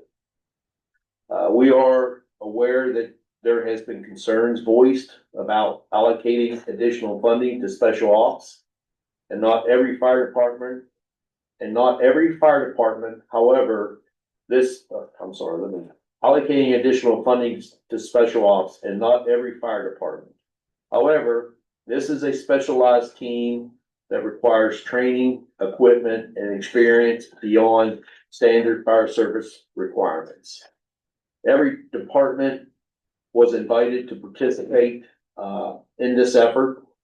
While each department receives county funding for operations, bringing these squads up to minimum technical rescue standards involves additional cost. We are not simply asking for more money. We are asking for a continued partnership, whether through financial assistance, support with grant opportunities, or guidance on other funding venues. Our goal is to ensure that Mineral County residents receive the highest level of emergency response possible, no matter where they live. And just want to thank you for your consideration, your time. I'm with you. So right now, we get about 5,000 a year, Or six. We're actually up to six. pardon, You're up to six. up to six. 6,000. But there is, like I said, to bring Fort Ashby's and, you know, Fort Ashby's and Kaiser squad up to a minimum standard, which, you know, the Special Ops Committee, is basically, we're working on a standard, a minimized equipment list that the squads would carry for high angle, swift water, confined space, hazmat. Couple things to remember that no one in the county did ever want to run hazmat. So that's kind of where Fountain got stuck with it. Ended up picking that up. Yeah, and Kaiser, we have kind of talked to them and thinking that, and again, this is what we would like, Kaiser is interested in doing more of the confined space structural collapse part of the rescue. Now, granted, they would carry high angle ropes, some swift water, but they would be more of the confined space structural collapse squad. There's no way that either of our squads could carry everything. You guys, I don't know, I think Hodgson was there, but you guys went up to Grand County too. We've been- Out of the pond. We've been all over the place. Yeah, I know you've mean, been we around. not only our county, but we've Yeah. been called to Allegheny. Yeah. Same way for Hampshire. Fort Ashby, Hampshire County, they call us for swift water assistance, high angle hazmat. It seems to be more and more of a regular thing occurring because of manpower resources, the specialty of it and things like that, plus tending to either go into other counties, but mostly right here in our county. Fountain doesn't have 100% of the manpower to be able to sole support a swift water, ice, or one of those disciplines. Fort Ashby can't, we can't do it solely on ourselves either. That we rely on each other for backup, or one of the three. The thing with Kaiser this past year, the stormwater and stuff like that, was a big eye opener for some of them that, you know, they thought we need to get more involved with this because they realized no one department can do it themselves to do it right. We might be able to do it, but it's risky. And that's what we're trying to get our bases covered. To do that is We basically felt that, you know, we got to start to crawl before we can walk, and we would look at the county's 3 squads. Now, granted, there's going to be some departments that will have to submit finances also to this. It's not going to be fully funded by the 3 commissions, or you know what I'm saying, like the money that we get, you know, Kaiser or us or Fort Ashby isn't going to rely just on that funding. We're gonna have to put our own expenses out to maintain this. One of the things that for years, we always tried in this county not to duplicate resources. And that's kind of another reason why we thought we would start at the 3 squads and build them to serve the county better. You always got those jacks, or whatever you call them, the German. Yeah, the curve jacks. Have you used them much? We have used them, yes, well, yes and no. We used them twice down in Allegheny County. Yeah, I know the one down there. We've used them in training, we've used them for stabilization, but as far as lifting for the way they're designed, not unless you have a large tractor trailer that rolls in here to lift up something heavy. Talk to that guy that you helped down there in Allegheny County. I know him pretty well. And see, one of the things now Allegheny County, they basically what we're wanting to do in our county is similar to what Allegheny County does. They have resources allocated and located throughout the county. For example, Western Port and, I can't remember the other department down on the other end, but they put their but they run like more of the, maybe the high angle rescue. And they have some departments and then they just, they get called for swift water rescue. So again, we're looking for help to get these squads. Basically, the money that we receive is going to go more towards Fort Ashby and Kaiser squads of getting them up to stand. 5,000 is great, but you know, if there's possibility we could get more. We did talk in the meeting, the last meeting, and if we could get 15,000 this year to enable us to get started with equipment. We need to schedule and do some rescue classes. Now, granted, these classes would be open to anybody in the county. But we would prefer that the special ops folks, we would basically have our first option to take it. But again, and then we're not turning away anybody from any other department. We do not want to close it off to those 3 squads, just mostly on the big money items. Yeah. That's the biggest thing. Right. Fort Ashby, we can buy a couple sets of suits. You know, if Short Gap or Patterson's Creek or Valley Ford or somebody like that would want to get into the water rescue stuff, there's no sense in having all these big ticket items sitting in every station. Right, that's right. But, you know, the small stuff like that, you know, they can go through the special ops, the committee. And we say, okay, yes, we can put 2 suits on a rescue engine. We can do, we're not gonna close it off to just the squad, you know, that. A couple of the big items that I know right now that we're looking at that we need to replace. First is Fort Ashby's boat. Their boat is. It's an old military boat. It's a bus. It's the big boat. Yeah, a bus. It's actually. Not a boat. That's one sitting out fairgrounds. No, that's a DNR boat. Oh, That's for like Jennings Randall. That's a DNR boat. We got a rubber plate in the snow. Yeah. okay. Yeah, it was a military boat. It was. And actually, it's too big Yeah. for what it's intended to be used for. But it needs to be replaced. We talked about, you know, 2 rafts that we purchased, 2018. They were actually used rafts. They come from River Riders that we acquired. And so basically, again, if we get a little bit more than $5,000, we'd like to buy 3 rafts. That way, Fountain, Kaiser, Fort Ashby would have a newer raft that they could. Price tag on one of that. Well, it depends. If you get one from like we did River Riders, you remember how much? I do not remember. Jeremy had all that stuff. I mean, they're a lot cheaper, but I can't give you an accurate price.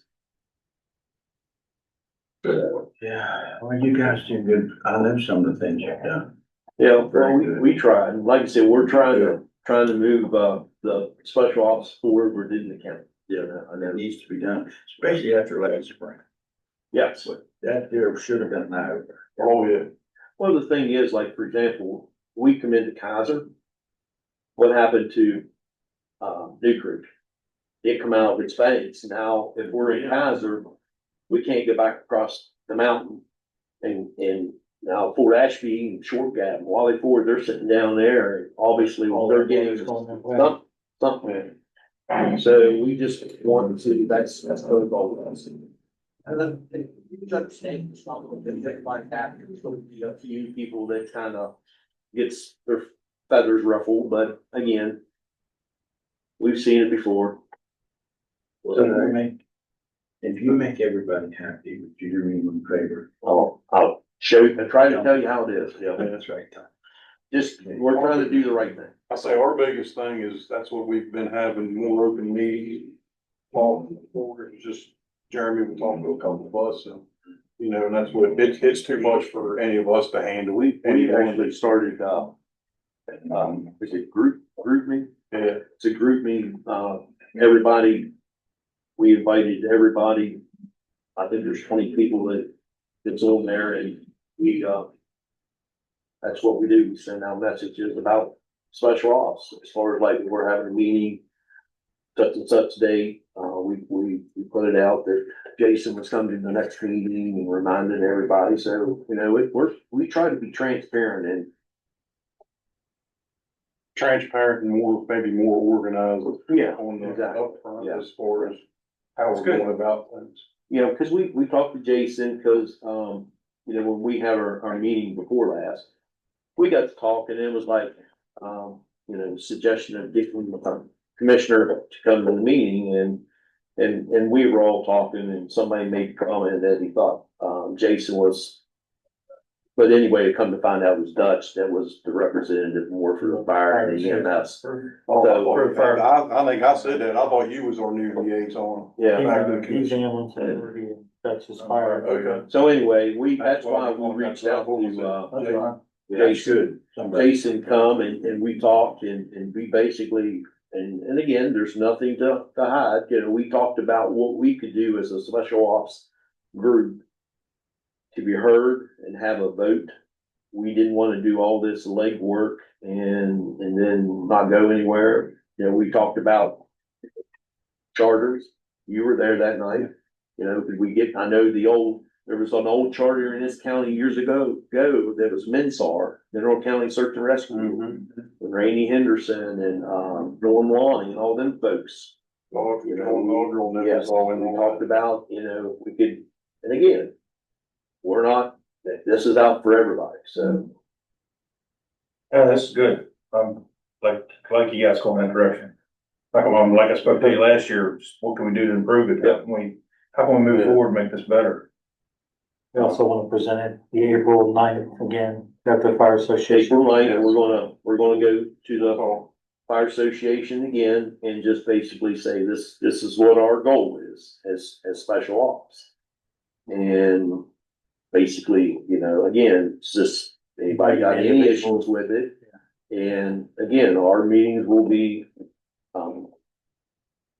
announced through that group meeting and anybody's welcome. Come and. Okay. So then what she was talking about earlier was some other dispersals. So now we really need to have receipts and stuff, invoices, receipts. So when something bought before we can disperse the money, so. yeah, so we started that a few years ago, didn't we, Lauren? Okay. So This last time it was done correctly, yes. Okay, Submitted your okay. invoice and then, okay, so. or actually you paid for it and then you invoiced Yeah, us because it went over to Romney. Yeah, because there was a couple of times there that we did it wrong. Yes. And then we finally got it figured out to where, yeah. So they're doing it right now, which is what everybody else needs to start doing. So again, so we as a committee to, if anyone approaches commission for money for special ops, it's either myself, J-Bo here, or Hotchkiss is what was agreed upon. So just Javen, what's your last name? Watson. James Watson. James is my proper name. Okay. All right. Put you on all that, telling you what you want, so that's that. Yeah. So are you guys actually forming a committee like president, vice president, secretary, Well, or you just okay. kind of? Well, we're looking for guidance. We don't wanna get into all that if we don't have to. Yeah. Because it's, again, but we wanna be able to, if, you know, we get grant money, we get money from the commission or whatever. The special ops committee has the say on what needs to be purchased and where it is At least your distributed. oversight of. Yeah. That's what, That's we what haven't our really, goal is. we haven't elected a, say, chairman or a leader of it, because the ones of us that are involved in it are level-headed enough that we've been looking at a lot of different avenues or aspects of things that we wanna do. And we've been taking minutes. Okay. You might not be able to read them, but we've been taking We've had minutes. some- Yeah, we've taken some notes. Yeah, just over- and try to take, like who's in attendance and, just kind of Good. keep everything transparent and, you know, not everybody, that way everybody can.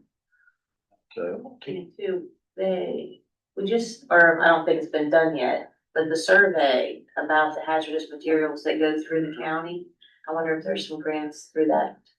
Candace, said she can give you WVU's contact on. Yeah, on WV or Marshall, they have free services on how to write, like grant writing. And they're actually pretty helpful, if you haven't used them yet. Yeah, we're looking for somebody to be able to do that for us. Because and to be honest with you, we don't have time. And, you know, I understand this previous comment where we're taking minutes, you might not be able to read it, okay, so put that in perspective. Now, now, Brandon, I have been able to put in for the windmill grants and been successful in getting the windmill grants over the last, I don't know how many years. But I've been able to replace a lot of the root rescue equipment at Pownell with that funding. But as far as getting into writing any bigger grants or any of that, Okay. I think if I tried to, my wife would kill me because, you know, I'd be like, here, look at this.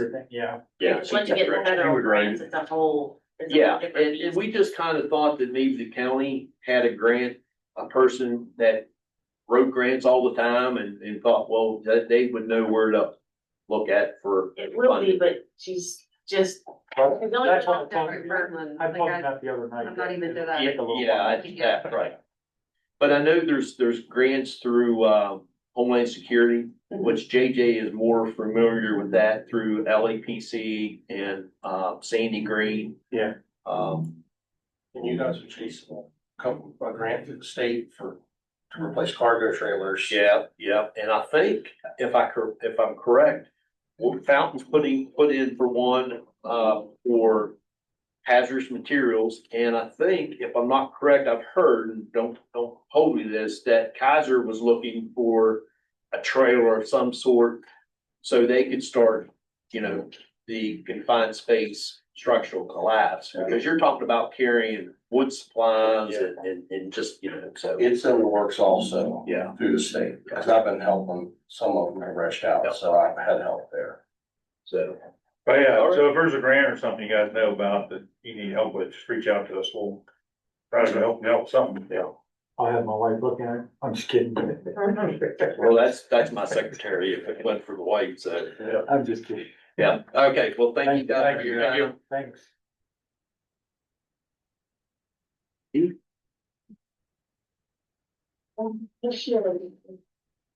Yeah, so this is more of an update than actually asking for anything. So you don't want any money then? Oh, I'd like the money.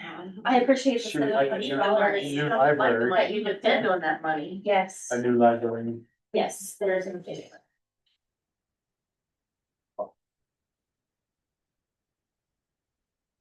So, of course, Sheila Golden is usually with me at these meetings, but, she has recently passed.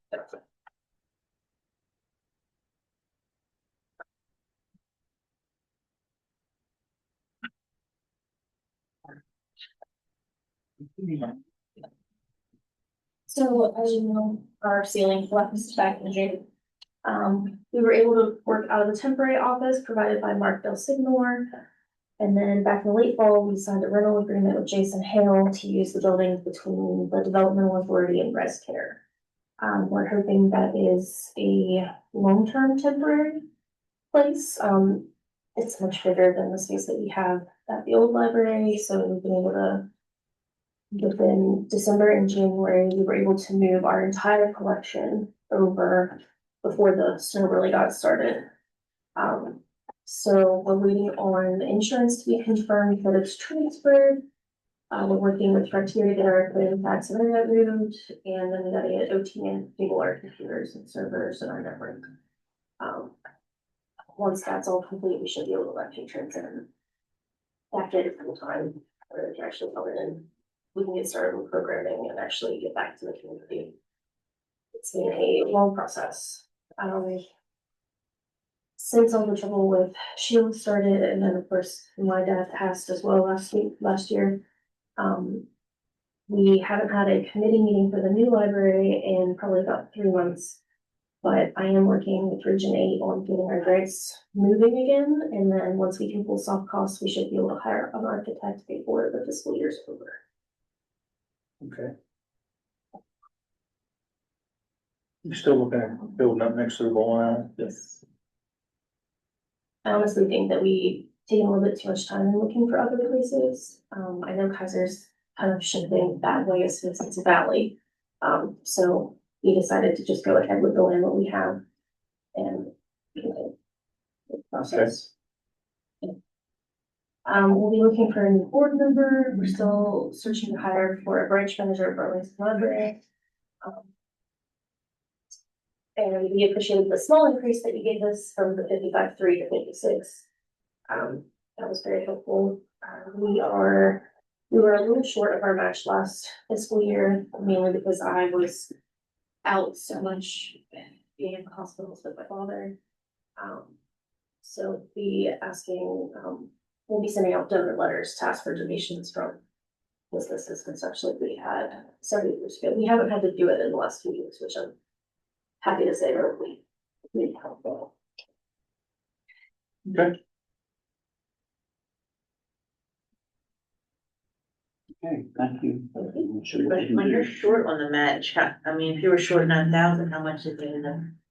We ended up getting a waiver approved, so we were waiting for the short 9,000, but now I have to do a developmental plan for the next 3 years, which is standard, so. I didn't know if it was like a match, if you were short 9, you actually lost 18, but. No, it's usually kind of lose the same amount that you have. No, for sure. But if you have a waiver and extenuating circumstances, they usually approve it, and then you just have to develop it for the next couple of years and how you're gonna fix the problem. Sorry for the loss. Thank you. Thank you. Thank you.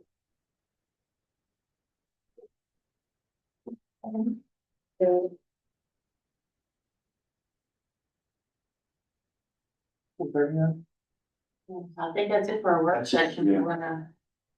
Make a motion to close the work session, is that what we need to do, adjourn? Second that. Yeah.